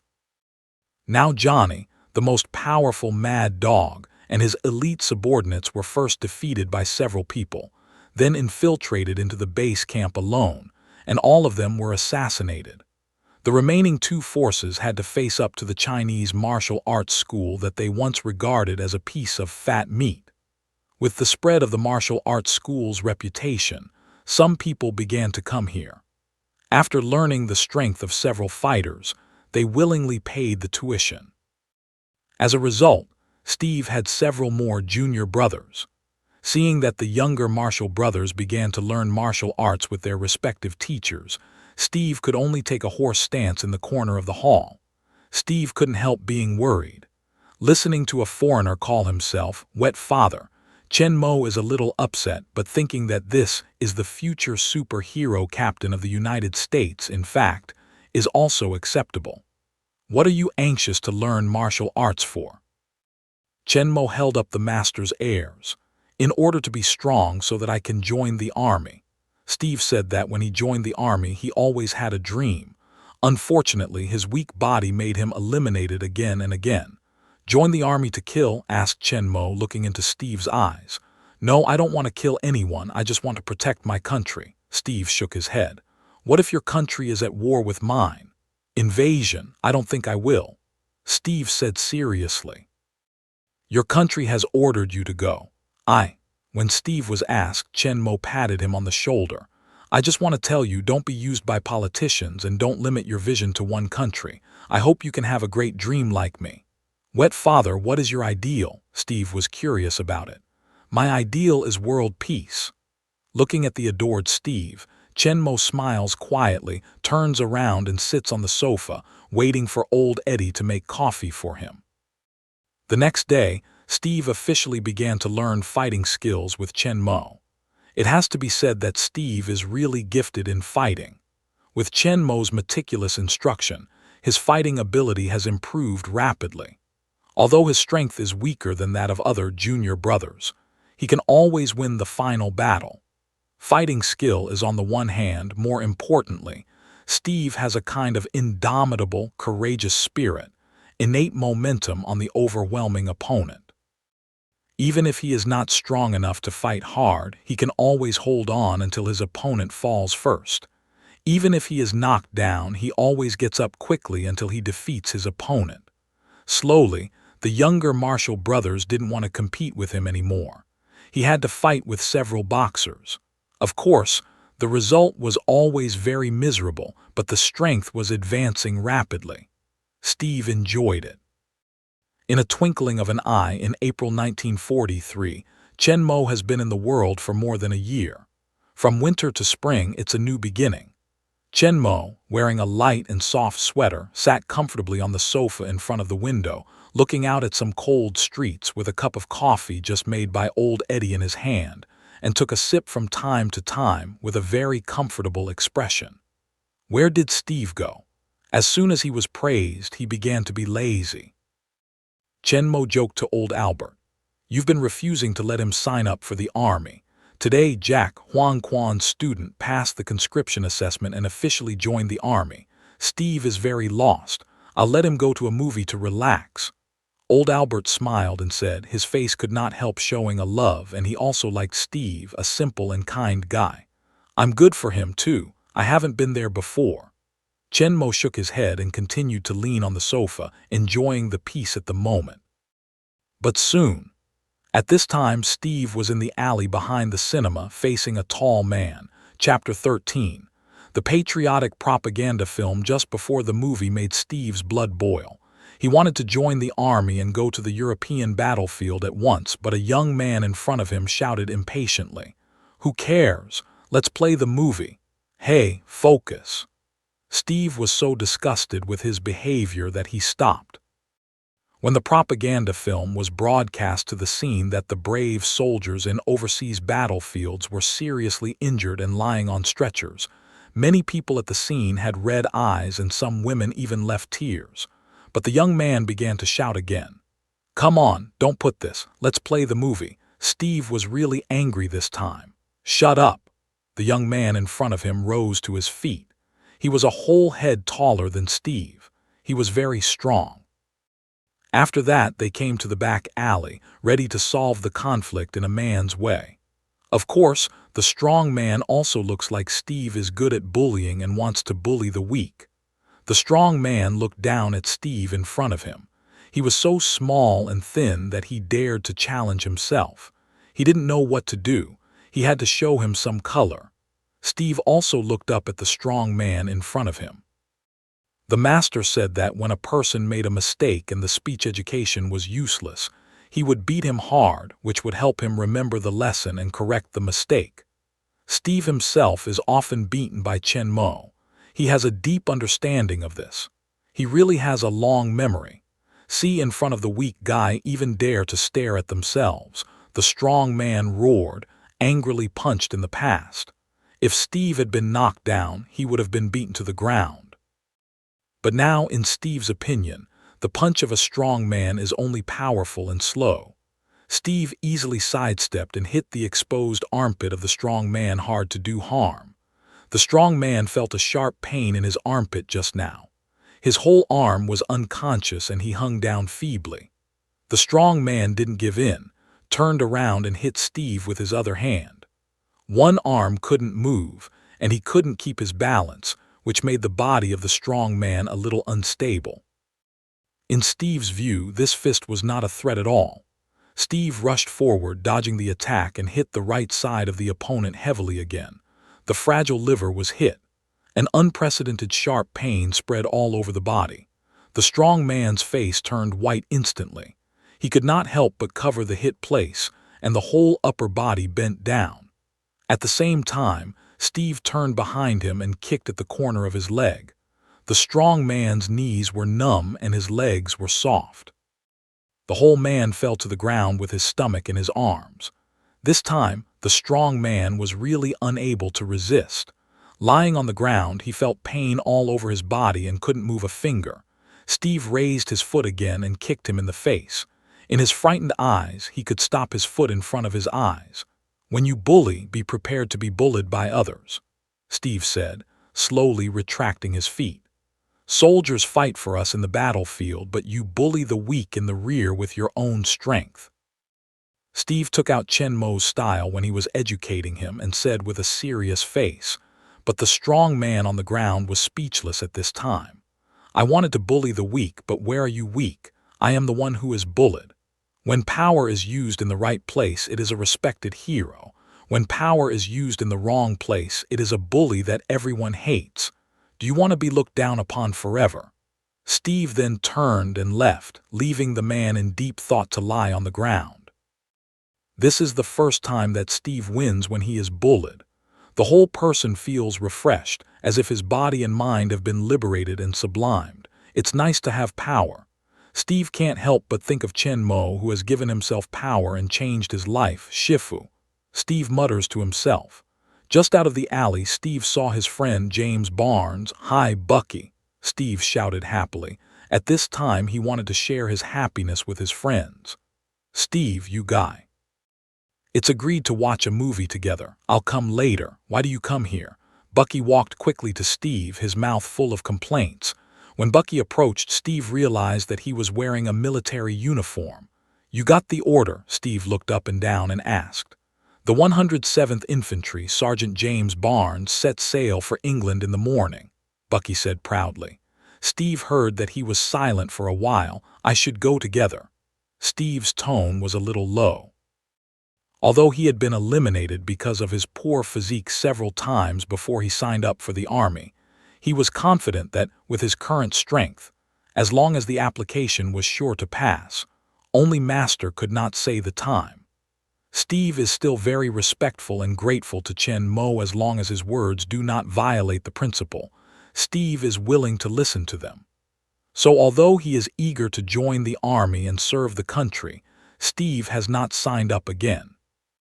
Although I know that Steve is an apprentice in a martial arts school, I heard that he said how powerful he is several times.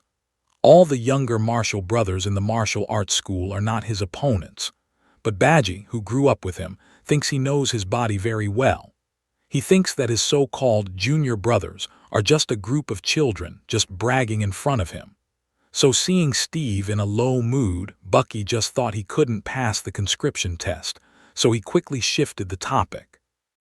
"Come on, man, the last night before I joined the army I'll help you change your outfit," Bucky said, hugging Steve's shoulder and moving forward. "Why, where are we going?" Steve picked up his mood and asked as he walked. "The future." Bucky handed Steve a newspaper with a full page of tomorrow's World Expo. "Wait, I have to go back to the martial arts school first." Steve suddenly stopped. "For what?" asked Bucky in disbelief. "Master said he would tell me something in the afternoon," Steve said and walked quickly towards the martial arts school. Bucky shook his head helplessly and hurriedly followed him. He didn't know what skills Steve's master had, so Steve cared so much about his words. "Master, I'm back." Steve took Bucky back to the martial arts school and shouted to Chen Mo, who was practicing throwing knives in the hall. Chen Mo flicks out the throwing knife in his handle. The throwing knife cuts through the air at an extremely fast speed and hits the center of the target 20 meters away in an instant. It doesn't reach nearly half of the target. At this time, there are more than a dozen throwing knives in the center of the target. He took the towel from the old housekeeper and wiped his hands. Chen Mo looked at Steve and his wife at the door. Chapter 14. "How can I get back?" "Master, I met a bully today." Steve is like a kid who shows off his candy, selling it proudly. "And then?" Chen Mo asked helplessly. "According to what you taught me, I gave him a good lesson and taught him again. I believe that he will change his ways and become a new man in the future." Looking at Steve's serious face, Chen Mo couldn't help but smoke at the corner of his mouth. Then he asked doubtfully, "When did I teach you this?" "When you teach me Kung Fu, Master. If I make mistakes all the time, you will beat me hard and tell me what's wrong. Then I will remember it very clearly and correct it immediately." Chen Mo is speechless about Steve's live learning and use. His apprentice is too smart and his master is worried. It's good to draw inferences from one example, but in this way, Chen Mo doesn't know what the future American captain will be taught by himself. At this time, seeing Bucky behind Steve, he quickly turned away from the topic and asked, "This is it?" "Ah, Master, this is my best friend Bucky. We grew up together in an orphanage." Steve introduced it to Bucky. "This is my master, Bucky." When Steve introduced Chen Mo, he was very proud. He was very proud to be his apprentice. His master was not only very strong, but also easily defeated a large group of mafia. His strength and speed were far beyond the scope of ordinary people. He also made himself a thin, ordinary person who could easily defeat a tall man, which was beyond the imagination of Steve before. In Steve's eyes, Chen Mo is a legendary figure, and he is the disciple of the legend. How can he not be proud? Bucky looked at this young man who was not much older than himself.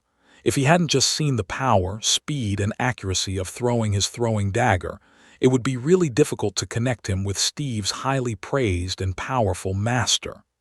Now, Bucky dare not look down on the young man in front of him. If the throwing knife was inserted into him, it would definitely kill him. "Hello, sir. It's a pleasure to meet you." As a strong teacher and Steve's teacher, Bucky can't help but use honorifics. Chen Mo smiled, raised his hand and said, "Welcome to the martial arts school. Don't stand at the door. Come in and sit down." Several people sat down on the sofa, and Albert, the old housekeeper, poured coffee for several people. "Master, Bucky is leaving for Europe with his troops tomorrow. Tonight we are going to have a good time at tomorrow's World Expo." When Steve talked about the army, he could not help but look at Chen Mo bitterly. It seems that he was still upset about Chen Mo's refusal to join the army. "Well, young people should go out more." Chen Mo nodded in agreement. Steve and others don't think there's anything wrong, but Badgie next to him is in the bottom of his heart. "Are you a young man?" Master, you said you would tell me something in the afternoon. What is it? Asked Steve. You're almost at the base now. I've taught you good fighting skills. The rest is the accumulation of practical experience. Chenmo looked at Steve and said slowly. Steve didn't react to Chenmo's meaning. He thought that Chenmo was praising him. He grinned happily and said, Master taught me well. Ignoring Steve's flattery, Chenmo continued, So it's time for you to leave the martial arts school. What? Master, are you going to drive me away? Steve turned pale with a brush. Chen Merbai glanced at Steve and said slowly, If you don't want to join the army, you can choose to stay. Join the army. Join the army. Steve was so excited that he asked Chen Mo, Master, do you mean I can join the army? I didn't let you go before because you haven't laid a solid foundation. Going back then is not conducive to the growth of your strength. Now that the time is right, you have some self-protection ability, and you can go to the battlefield to hone yourself. Chenmo looks at the excited Steve and explains with a smile. Thank you, Master. Steve then knew that Chenmo had never asked him to join the army for his own good.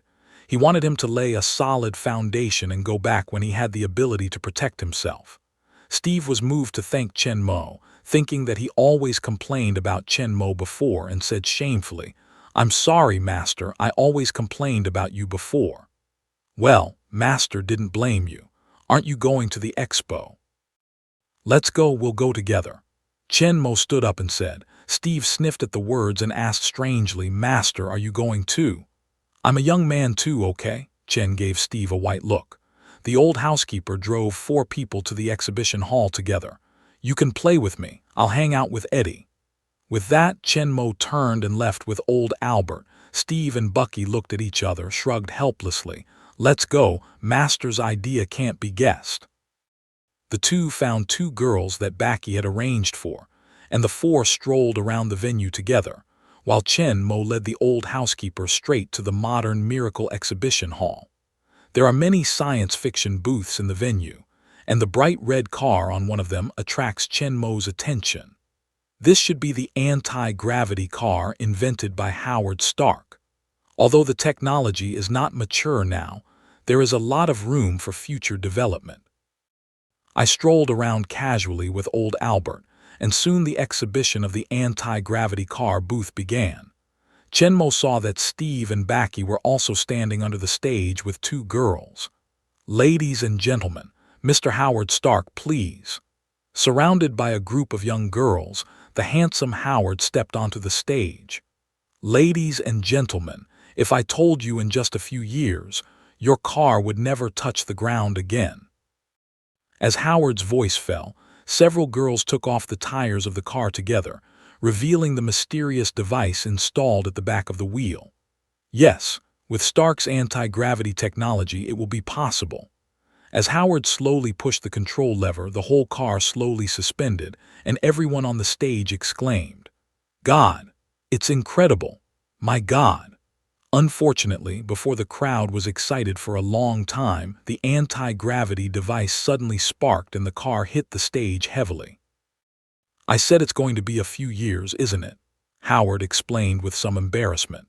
The audience gave him a lot of applause. After all, they have never seen such a high-tech thing before. Steve seems to be not interested in these things. Just now, the girls around him are concentrating on Howard's technology display on the stage.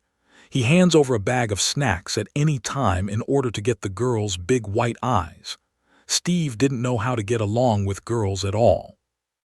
When he was hit again, he looked around bored and suddenly found a recruitment poster printed on the wall behind him with an arrow pointing to a passage. IWNTYO. Steve suddenly remembered that Master had agreed to join the army. Chapter 15. In a moment, the low mood soared.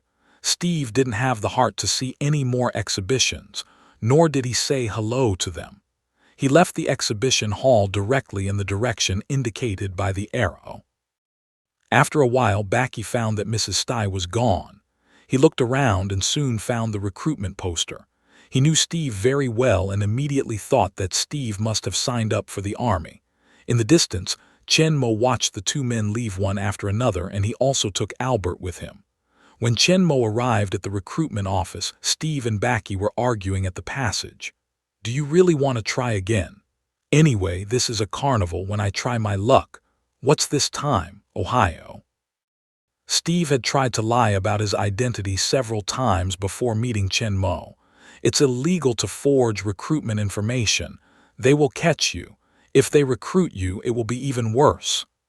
I know you think I can't, but I'm no longer the weak one I used to be. I can beat them." Steve is confident in his strength now, but Backy was worried about him. Although he didn't know how much Steve had become under the mysterious and powerful guidance of Chen Mo, in his mind, Steve was still the good brother who had been protected by him since he was a child. The battlefield is full of fire and bullets, which can be said to be dangerous. It's enough to go by himself. He doesn't want Steve to take risks. "This is not a fight, Steve. I know Mr. Chen is very powerful. He makes you stronger than before, but this is war.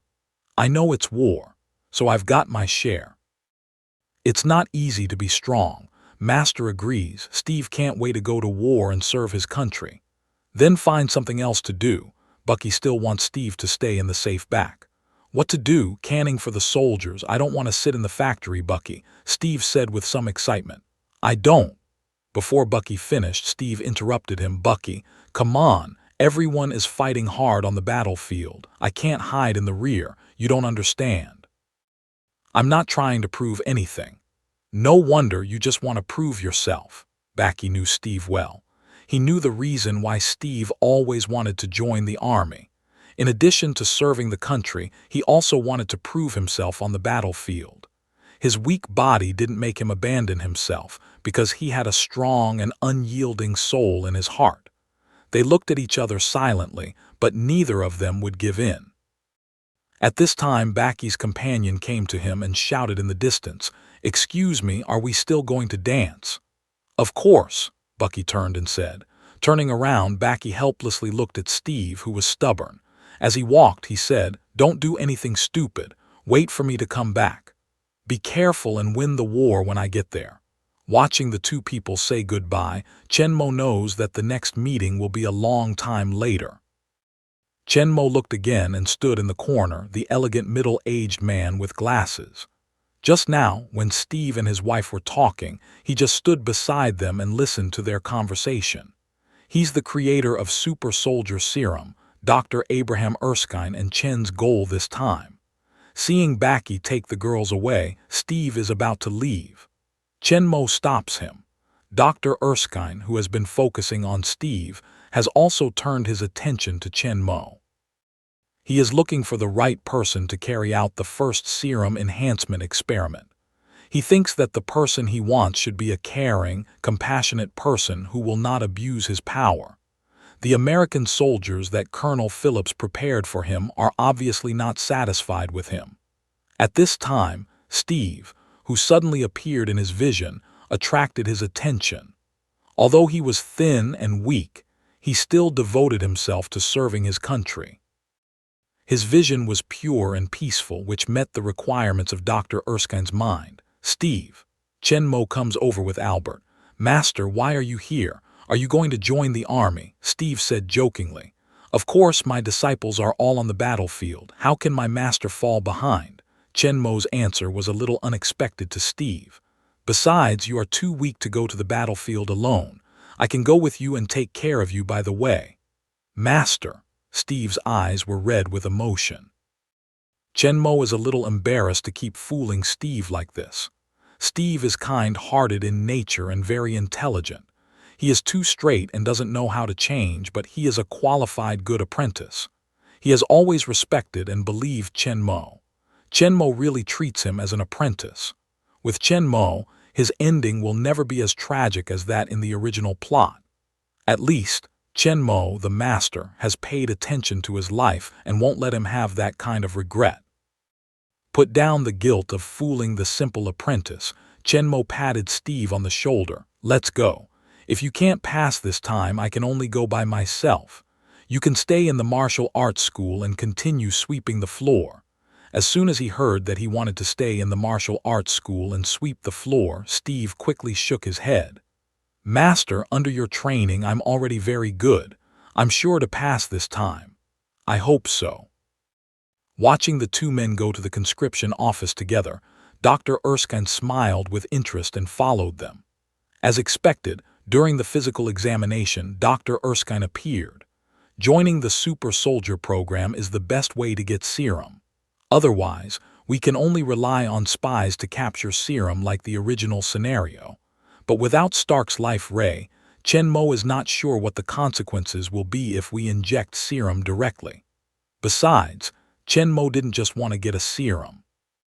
Do you want to kill ghosts abroad? Entering, Dr. Erskine turned the information in his hand and said to himself. See Chen Mo looking at himself doubtfully. The doctor introduced himself, Dr. Abraham Erskine, Strategic Science Reserve Department. Chen Mo. Where are you from? Asked Dr. Erskine, looking into Chen Mo's eyes. Chen Mo's identity in the United States is a rich man who immigrated from China. There is no problem with his identity. Chen Mo only needs to be honest and honest. China, where there is war. In order to avoid the war, I came to the United States. Now I don't want to run away, I want to go to the battlefield. To kill? Erskine asked again. He is a peace-loving person. If Chen Mo's answer can't satisfy him, he won't let Chen Mo join in. No, to end this war. It is not the soldiers, the Allies, or the Germans who should die, but the careerists who wage war. This answer is somewhat unexpected. As a German, Chen Mo's words touched him a lot. Yes, the soldiers were instigated and controlled by the ambitious people. If Hitler and his party members were eliminated, his compatriots would not have to be sent to the front to fight. The war might really be over. The super soldier serum in his hand can help him achieve this goal. Thinking of this, Dr. Erskine's vision for Chen Mo has changed. Maybe he will be a good candidate. However, we should make a good investigation. I can give you a chance, just a chance. Dr. Erskine opened the curtain and went out. I'll take it. Chen Mo followed the doctor out of the physical examination room and took a deep breath. The first step was a success. On the playground of the barracks, a line of soldiers stood loosely. Chapter 16. Chen Mo and Steve are among them. Recruits, stand up. Accompanied by a clear female voice, a cool female officer came to the soldiers. Red Brown waved long hair, sexy red lips, body sexy fiery, revealed a thick wild. Gentlemen, this is Agent Carter. See the soldiers in a hurry to stand up, Peggy Carter said aloud. I'm in charge of overseeing all the affairs of the department. Chen Mo looks at the heroine carefully. From Chen Mo's aesthetic point of view, it's not particularly beautiful, but it's a sexy figure. Look at Steve again. Although he stands solemnly, his eyes peeking at the past from time to time reveal his mind. Chen Mo chuckles in his heart. With the master, sooner or later you will get the beauty. Maybe it was the charm of Agent Carter that dazzled him. A soldier made a joke and was knocked down by her. Agent Carter. Just then, an old officer in leather and Dr. Erskine came down from the jeep. Colonel Phillips. Carter quickly turned around to salute. The colonel looked at the soldiers on the ground and joked, "It seems that you and our new recruits are together. Not bad." Then he looked at the soldiers on the ground and said sternly, "Take your ass off the ground and come back to the line and stand until you're told to stop." The soldier with nosebleed stood up awkwardly and sniffed back, "Yes, sir. General Patton once said that." After a pause, Colonel Phillips shouted, "War depends on weapons, victory depends on soldiers. We will win the battle because we have the best our soldiers." When the colonel said that, he happened to see Steve, who was small and thin, standing out in the line, and his voice could not help falling down. Turning his head, he gave Dr. Erskine a speechless look. The doctor looked ahead and pretended not to see it. Colonel Phillips glanced at Steve helplessly and continued, "And they will get better and better, much better. The Strategic Science Reserve is made up of alliances of all countries, bringing together the elites of the free world. Our goal is to build the best army in history, and all the armies have a forerunner. After this week, we are going to choose that person.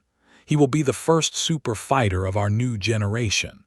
The super soldier plan is to build super soldiers on a large scale and form a super army. Now, the serum has been developed successfully. and they will select one of the selected excellent soldiers to carry out the first intensive experiment in a week.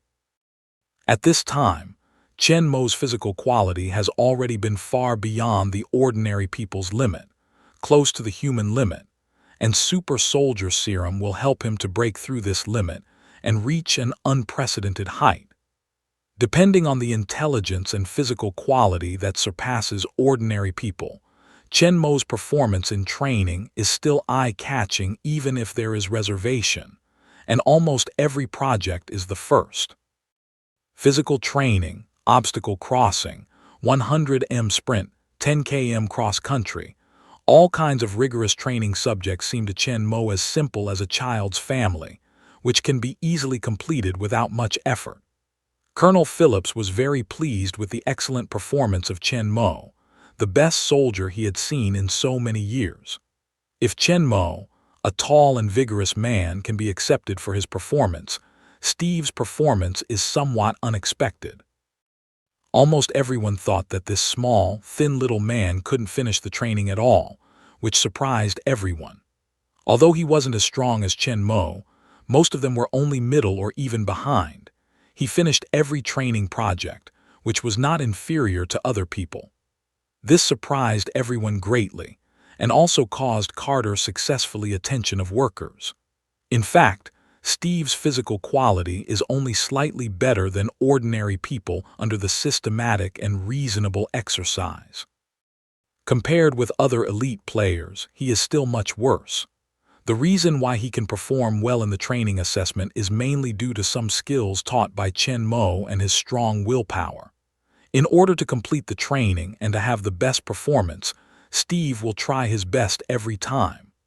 After each training, he will be exhausted, paralyzed, physically overdrawn, and can have the current results. Steve has to pay more than others. During the training interval, Chen Mo still took the time to fight with Steve. The reserve team knew that they were teachers and students. Although it's strange why the powerful Chen Mo accepts Steve's thin and weak students, he can accept Steve's extraordinary performance. Whoever has such a powerful teacher, his performance will not be too bad. Dr. Erskine had known about their relationship for a long time and had Agent Carter investigate their situation. Knowing that Steve met the great changes before and after Chen Mo, and Chen Mo's specific process of fighting back the mafia, Dr. Erskine had a strong interest in Chen Mo's power, and often asked Chen Mo to conduct some tests and experiments alone. In front of him, Chen Mo did not hide his strength anymore, and fully revealed his physical fitness close to the limit of human beings.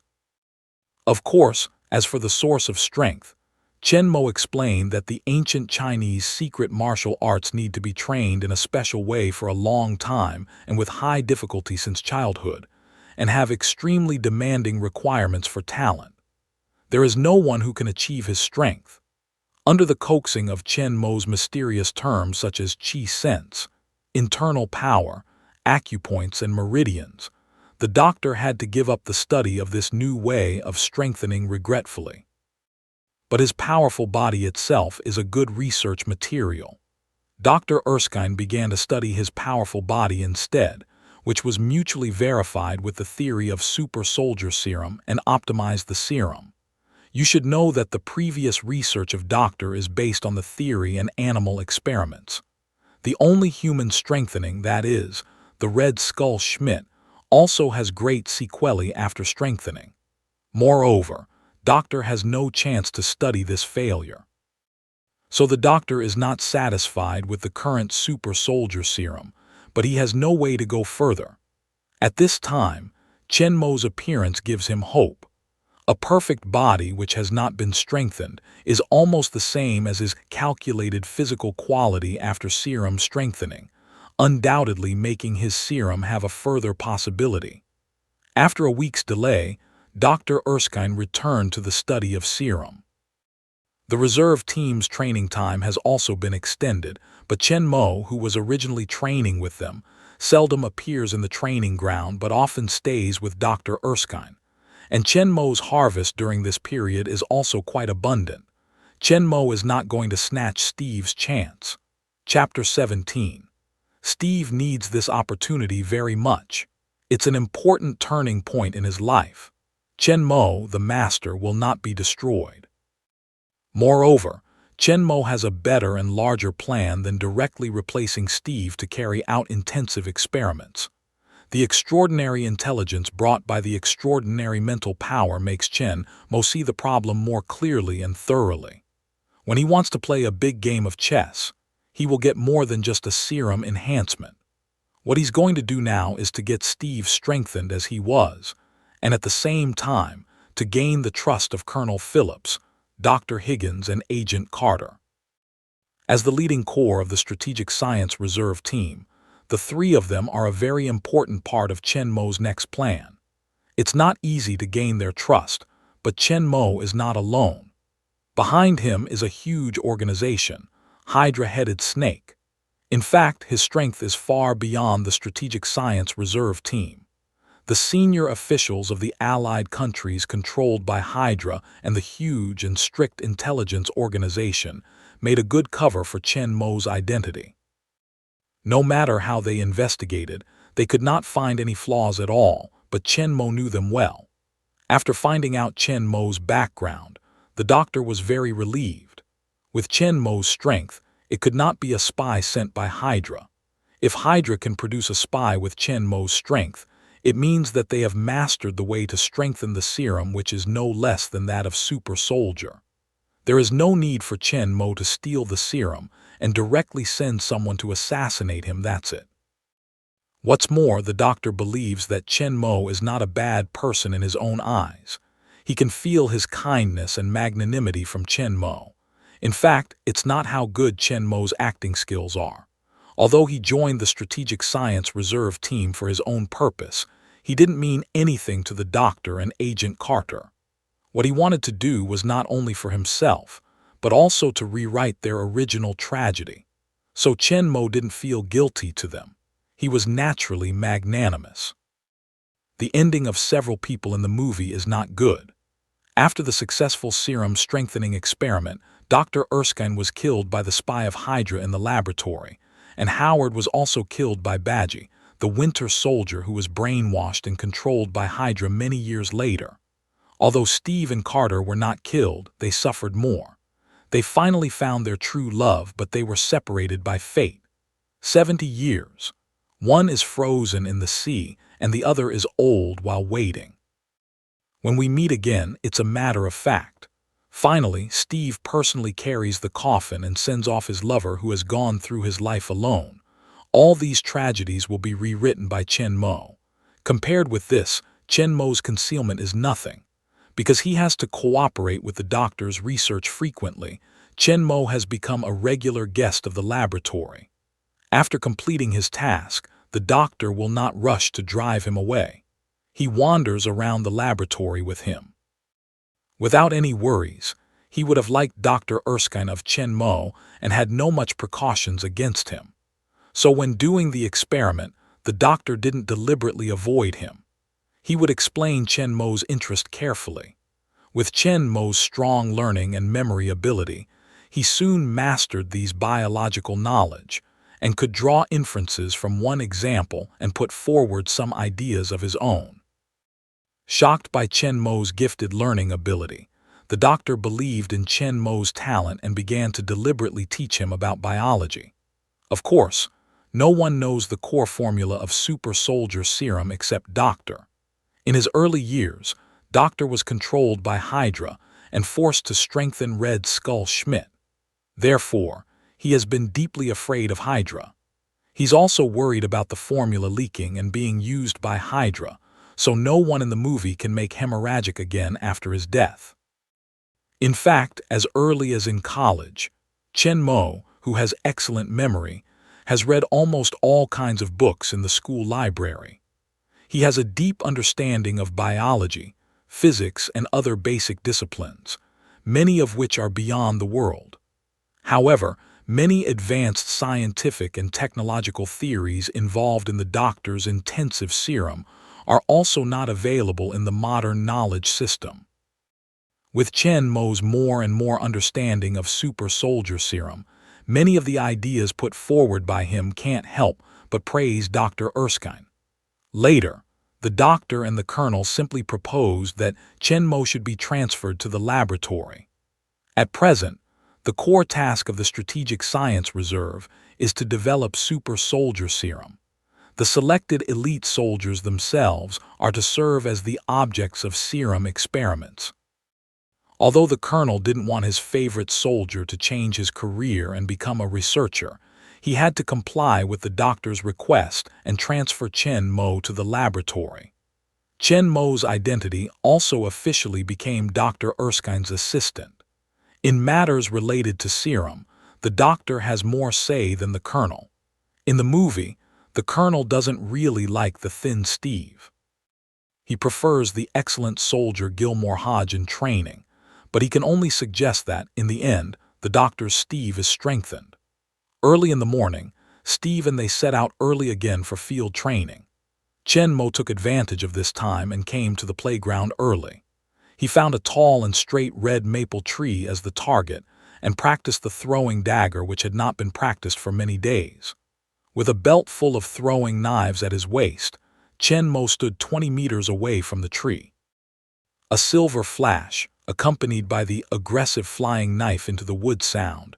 The trunk is in the middle, a person high from the ground, densely inserted with flying knives. Chen Mo dare not use the space casually at the risk of exposure.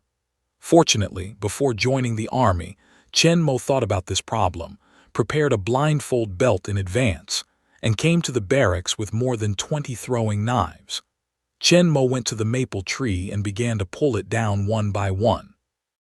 Although Chen Mo didn't use all his strength, he had 2 or 3 centimeters to put the knife into the wood, which could easily kill people. Chen Mo just finished his throwing knife and was going to walk a long distance to continue practicing. A voice stopped him. "Chen Mo, what are you doing?" Chen Mo looks back. It's Colonel Phillips. "Good morning, Colonel." Chen Mo says hello. "I'm practicing throwing knives." Chen Mo shook his throwing knife and replied. Colonel Phillips took Chen Mo's throwing knife and looked at it. He said scornfully, "It's good to use knives for fighting. It's a waste of time to practice this. With this kung fu, you'd better practice your gun. It's much more powerful than your throwing knife." The colonel clapped the M1911 pistol on his waist and said proudly, "As an old soldier who has touched the gun for decades, the colonel has always firmly believed that the gun in his hand is the best partner." Compared with the pistol, the throwing knife is like a child's toy which has no comparability in terms of lethality, accuracy, or fire endurance. Chapter 18. Colonel, I don't think so. Chen Mo shook his head and disagreed with the colonel's statement. Well done. The power of a throwing knife is no weaker than that of a pistol. It seems that Chen Mo is still unconvinced and Colonel Phillips's stubborn temper has come up. Okay, in that case, let's have a competition. See if it's your throwing knife or my pistol. Colonel Phillips, who thinks he's a sharpshooter, intends to prove by facts that what he said is right and completely eliminate Chen Mo's unrealistic ideas. Looking at the confident colonel, Chen Mo smiles proudly. "Since you are looking for abuse yourself, I am not polite." Range. Mixed target area. The two men stood in their respective target positions. Each of them had a steel target placed at 30 meters, 50 meters and 80 meters from near to far in front of each other. Agent Carter, who was temporarily called to be the referee, stood aside and looked at the two men who were more energetic. The colonel holds the gun in both hands, stands with his feet apart, his chest and shoulders collapsed, his arms extended horizontally, his eyes fixed on the bull's eye through the collimator, and his front hands according to the gun's posture as standard as a textbook. Chen Mo, on the other hand, seems to stand at will, with his fingers on the throwing knife at his waist, ready to pull it out at any time. Start. Under the command of Agent Carter, Chen Mo quickly drew his knife and threw his arm at the target. The throwing knife cuts a straight silver line which is right in the bull's eye. Wheeze! There was a sound of steel tearing. The thick steel plate was suddenly torn by the blade. Half of the blade had gone through, and the whole throwing knife was firmly stuck on the steel plate. At the same time, the colonel's gun also rang. With a burst of smoke from the muzzle of the gun, the bullet shot out of the gun bore, rotating and shooting at the target at high speed. When the bullet hit the bull's eye, it made a dent in the steel plate, but it failed to break it down. Bang, bang, bang. The two men kept on shooting and soon finished 5 shots for each target, a total of 15 shots. The two men who finished the shooting stood still, waiting for Carter's inspection results. Carter first checked the result of the 30-meter target. On Chen Mo's target, 5 throwing knives pierced the steel plate and inserted neatly in the target's center. Carter couldn't help but look at Chen Mo in the distance and relax. The huge power of the throwing knife in Chen Mo's hand surprised her. After clearing up his mind, Carter finished checking the colonel's target and announced loudly, 30-meter target. Chen Mo, 50 rings. Captain, 50 rings. The two men heard that there was no accident. Although their mouths were full of disdain, the colonel knew that since Chen Mo dared to fight, he must have some strength, so he was not surprised by Chen Mo's achievements. The key is to see the back. Carter went forward to the 50-meter target area. Driven by curiosity, Carter saw Chen Mo's target first. The throwing knife still penetrates the steel plate and hits the bull's eye. However, with the increase of distance, its power decreases. The 25 cm long throwing knife only penetrates about 10 cm, but its power is enough to easily penetrate the human body. 50-meter target. Chen Mo, 50 rings. Captain, 50 rings. When Colonel Phillips heard this, he breathed a sigh of relief. Fortunately, he played well today, or he would be disgraced. At this distance, he cannot play all the time. At the same time, the colonel couldn't help but look at Chen Mo and was surprised. Unexpectedly, Chen Mo's throwing knife could hit the bull's eye exactly at a distance of 50 meters, which made him wonder. At the same time, he also secretly expected the result of 80 meters target and didn't know what the final result would be. Carter also went to the 80-meter target at this time. The 5 throwing knives in the bull's eye told her Chen Mo's achievement clearly. They pierced the 6-centimeter blade exposed behind the steel plate, which also showed that the throwing knife could easily kill people at the distance of 80 meters. The colonel's target had only 5 scattered shallow dents. With a marvel at Chen Mo's extraordinary skill of throwing knives, Carter turned and shouted, 80-meter target. Chen Mo, 50 rings. Colonel, ring 32. Hearing Chen Mo's achievements, the colonel could no longer keep calm. What? How could it be? At a distance of 80 meters, the throwing dagger with bare hands was able to make a full hit. Colonel Phillips looked at Chen Mo with a monster's eyes. Colonel, I think you should come and see for yourself. Carter didn't mean to let the colonel go. What else is good looking? Can't I admit defeat? The colonel blushed when he was run over in a way that he despised in his best field. Carter stood by the target and looked at himself seriously. The colonel had to walk over. Do you want me to see how badly I lost? The colonel laughed as he walked. But as the distance got closer, the colonel also saw the dagger in the target and his expression could not help changing. In any case, the colonel didn't expect that Chen Mo's throwing knife had such great power. Let alone a pistol, it was not much worse than a rifle.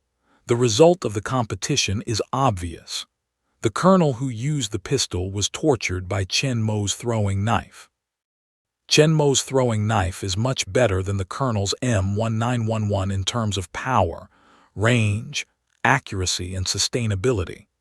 Although the shooting speed of the throwing knife is slightly lower than that of the pistol, when the colonel changed the magazine, Chen Mo would immediately surpass him, and the only advantage would be lost. The 30-meter target, 50-meter target, and 80-meter target were all defeated. The colonel had to admit that the throwing knife was not weaker than the gun when it came to Chen Mo's hand. In fact, this is also normal. Ordinary people can kill people within 10 meters with a throwing knife after training. However, with the strength and speed of Chen Moyuan, The lethality is undoubtedly terrible. The colonel can't help sighing that, no matter what, in the hands of Chen Mo, who has a powerful power, he can wield unimaginable power, but the stubborn colonel is still unwilling to fail. He angrily glanced at the flying knife stuck on the target and said defiantly, "Boy, I admit I underestimated your throwing knife before. But how much can you carry with you in battle? 10 or 20? The real battle depends on the gun." After a long circle, the colonel finally spoke out his purpose. "Boy, dare you compare the pistol with me again?" the colonel finished, looking at Chen Mo defiantly. Carter covered his forehead in silence. Looking at the angry colonel in front of him, Chen Mo felt funny. He had to look for abuse. "If you don't agree, what can you do?" "Of course, to complete him. I didn't practice for long," Chen Mo said slowly. When the colonel heard this, he thought that he was trying to find an excuse not to compare. He was just about to make a speech to Run and force him to fight. Chen Mo's next words almost killed him. "But no one should be able to shoot." The colonel was enraged directly. Chapter 19. "Good boy, let me see if you are really invincible." Carter shook his head helplessly. These two people are usually very stable. Today, they took the wrong medicine. A new round of competition began and ended in a flash. As soon as the colonel had not fired 2 shots, he heard the sound of a burst of dense rifles nearby, which soon returned to peace. The colonel, who felt strange, looked around and found that Chen Mo had put down his gun, while Carter on the other side was red-lipped and his eyes were staring at the eldest with a ghost expression. "What's the matter?" The colonel was a little confused and he couldn't understand the situation at hand. "Okay, how fast?" When he heard the colonel's question, Carter came back to his senses and stammered. Regardless of the conversation, Chen Mo returned the gun to Carter and left on his own. "Hey, you boy, we haven't finished," cried the colonel angrily. "It's over, Colonel." Carter looked at Chen Mo's back and said to the colonel, "It's over." The colonel asked puzzledly, "This kid didn't shoot at all, and who fired the submachine gun just now?" "No submachine gun, look." Carter handed the gun to the colonel. Colonel Phillips took the pistol in doubt and pulled out of the magazine. There were only 6 bullets left in the magazine, which had 7 bullets. "He fired a shot," the colonel doubted. "And that?" Carter pointed to where Chen had just stood. The colonel turned around and saw 2 magazines lying on the ground. The colonel picked them up and saw that they were all empty. "Don't you?" There was a terrible guess in the colonel's mind. Just now he fired 15 shots in such a short time and changed the magazine twice. "Do you think I will believe it?" the colonel said to Carter incredulously. "That's the truth." Carter nodded seriously. No longer to see the results of the target, Carter saluted the colonel and turned away, leaving the colonel alone holding the magazine to doubt life. After staring at the magazine for a while, the colonel suddenly thought of something, looked up and walked towards Chen Mo's target. Reality gave him a heavy blow again. The clear bullet mark on the target heart told him that all this was true. At the end of the second round of the competition, the colonel was tortured again, even worse than before. Obviously, it was the same gun, but Chen Mo's shooting speed was faster than him. The accuracy was higher than him. Even the change of the magazine clip was faster than him, and it was much faster, which was unbelievable. In fact, it's not surprising that the colonel needs to adjust the muzzle and re-aim every time before shooting. Chen's great power enables him to better control the pistol. The muzzle hardly beats and can achieve rapid and continuous firing. Not to mention Chen Mo's own reaction and agility, so the failure of the colonel has long been doomed. The colonel could not help regretting that he had nothing to do with Chen Mo, a perverted non-human being. Let's fall down. At the same time, I secretly told myself that no matter what Chen Mo did next time, he would not go to seek abuse. Even if he drew out a sword and said that he would charge with a machine gun, he would also believe that he could chop bullets with his sword and kill all enemies. A few days later, Chen Mo meets Howard Stark again in the laboratory. He is also a talented inventor and an important member of the Strategic Science Reserve. He is responsible for physics and machinery. All the equipment for the super soldier's reinforcement, including the life ray and the experimental cabin, are made by him. Howard is also curious about the new assistant of Dr. Erskine. Dr. Erskine is very satisfied with him. He praised him as a super genius once in a century. He can learn everything at once and can draw inferences from one example. This makes Howard, who has always been proud of himself and thinks himself a genius, very unconvinced. He must compete with him. So in the following days, in addition to studying biology with Dr. Erskine, Howard always put some physical and mechanical problems on Chen Mo. He wanted to see how talented Chen Mo was and how far he could reach. Chen Mo is also happy. Sponge generally absorbs all kinds of knowledge and enriches himself. At the beginning, facing all kinds of problems brought by Howard, Chen Mo still needs a little time to study and research, although he has many modern advanced scientific concepts. With the continuous enrichment of Chen Mo's knowledge reserve, the speed of solving problems is faster and faster. Howard has to constantly improve the difficulty and even take out some of the cutting-edge technologies he is studying. Unfortunately, the results are still hopeless. Howard has some weakness of beating dogs with meat buns, and he has to admit that Chen Mo is indeed a super genius who is more abnormal than himself. Compared with the genius of ordinary people, Chen Mo, who has super power, does bully people. Although he has never won Chen Mo in his proud field, Howard always looks for opportunities to challenge Chen Mo.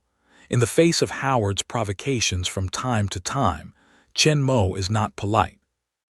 He directly angrily rebukes Howard and often makes him in a mess.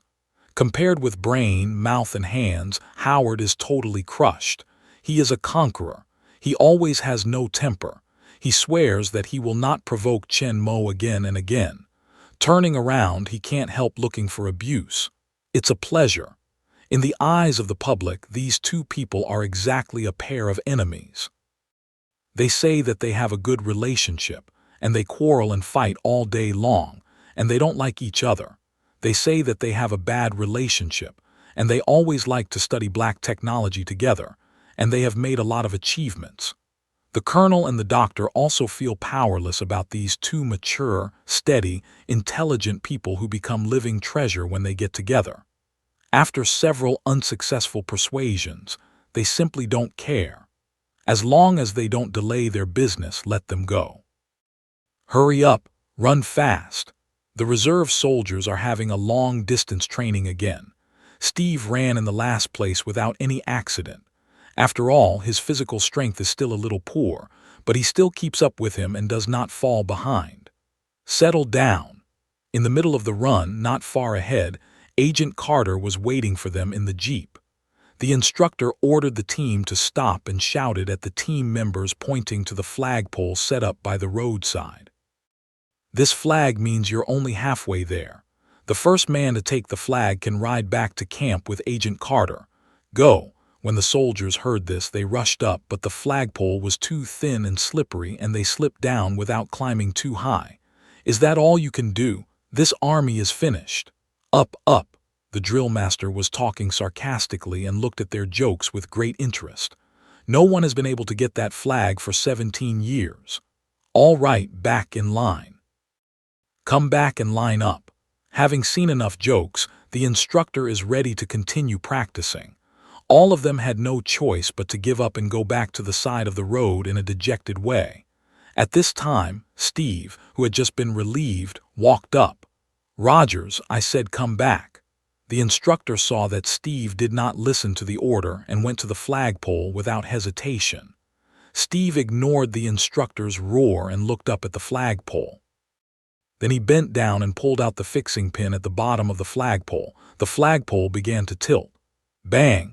Under the stare of the crowd, the flagpole fell to the ground.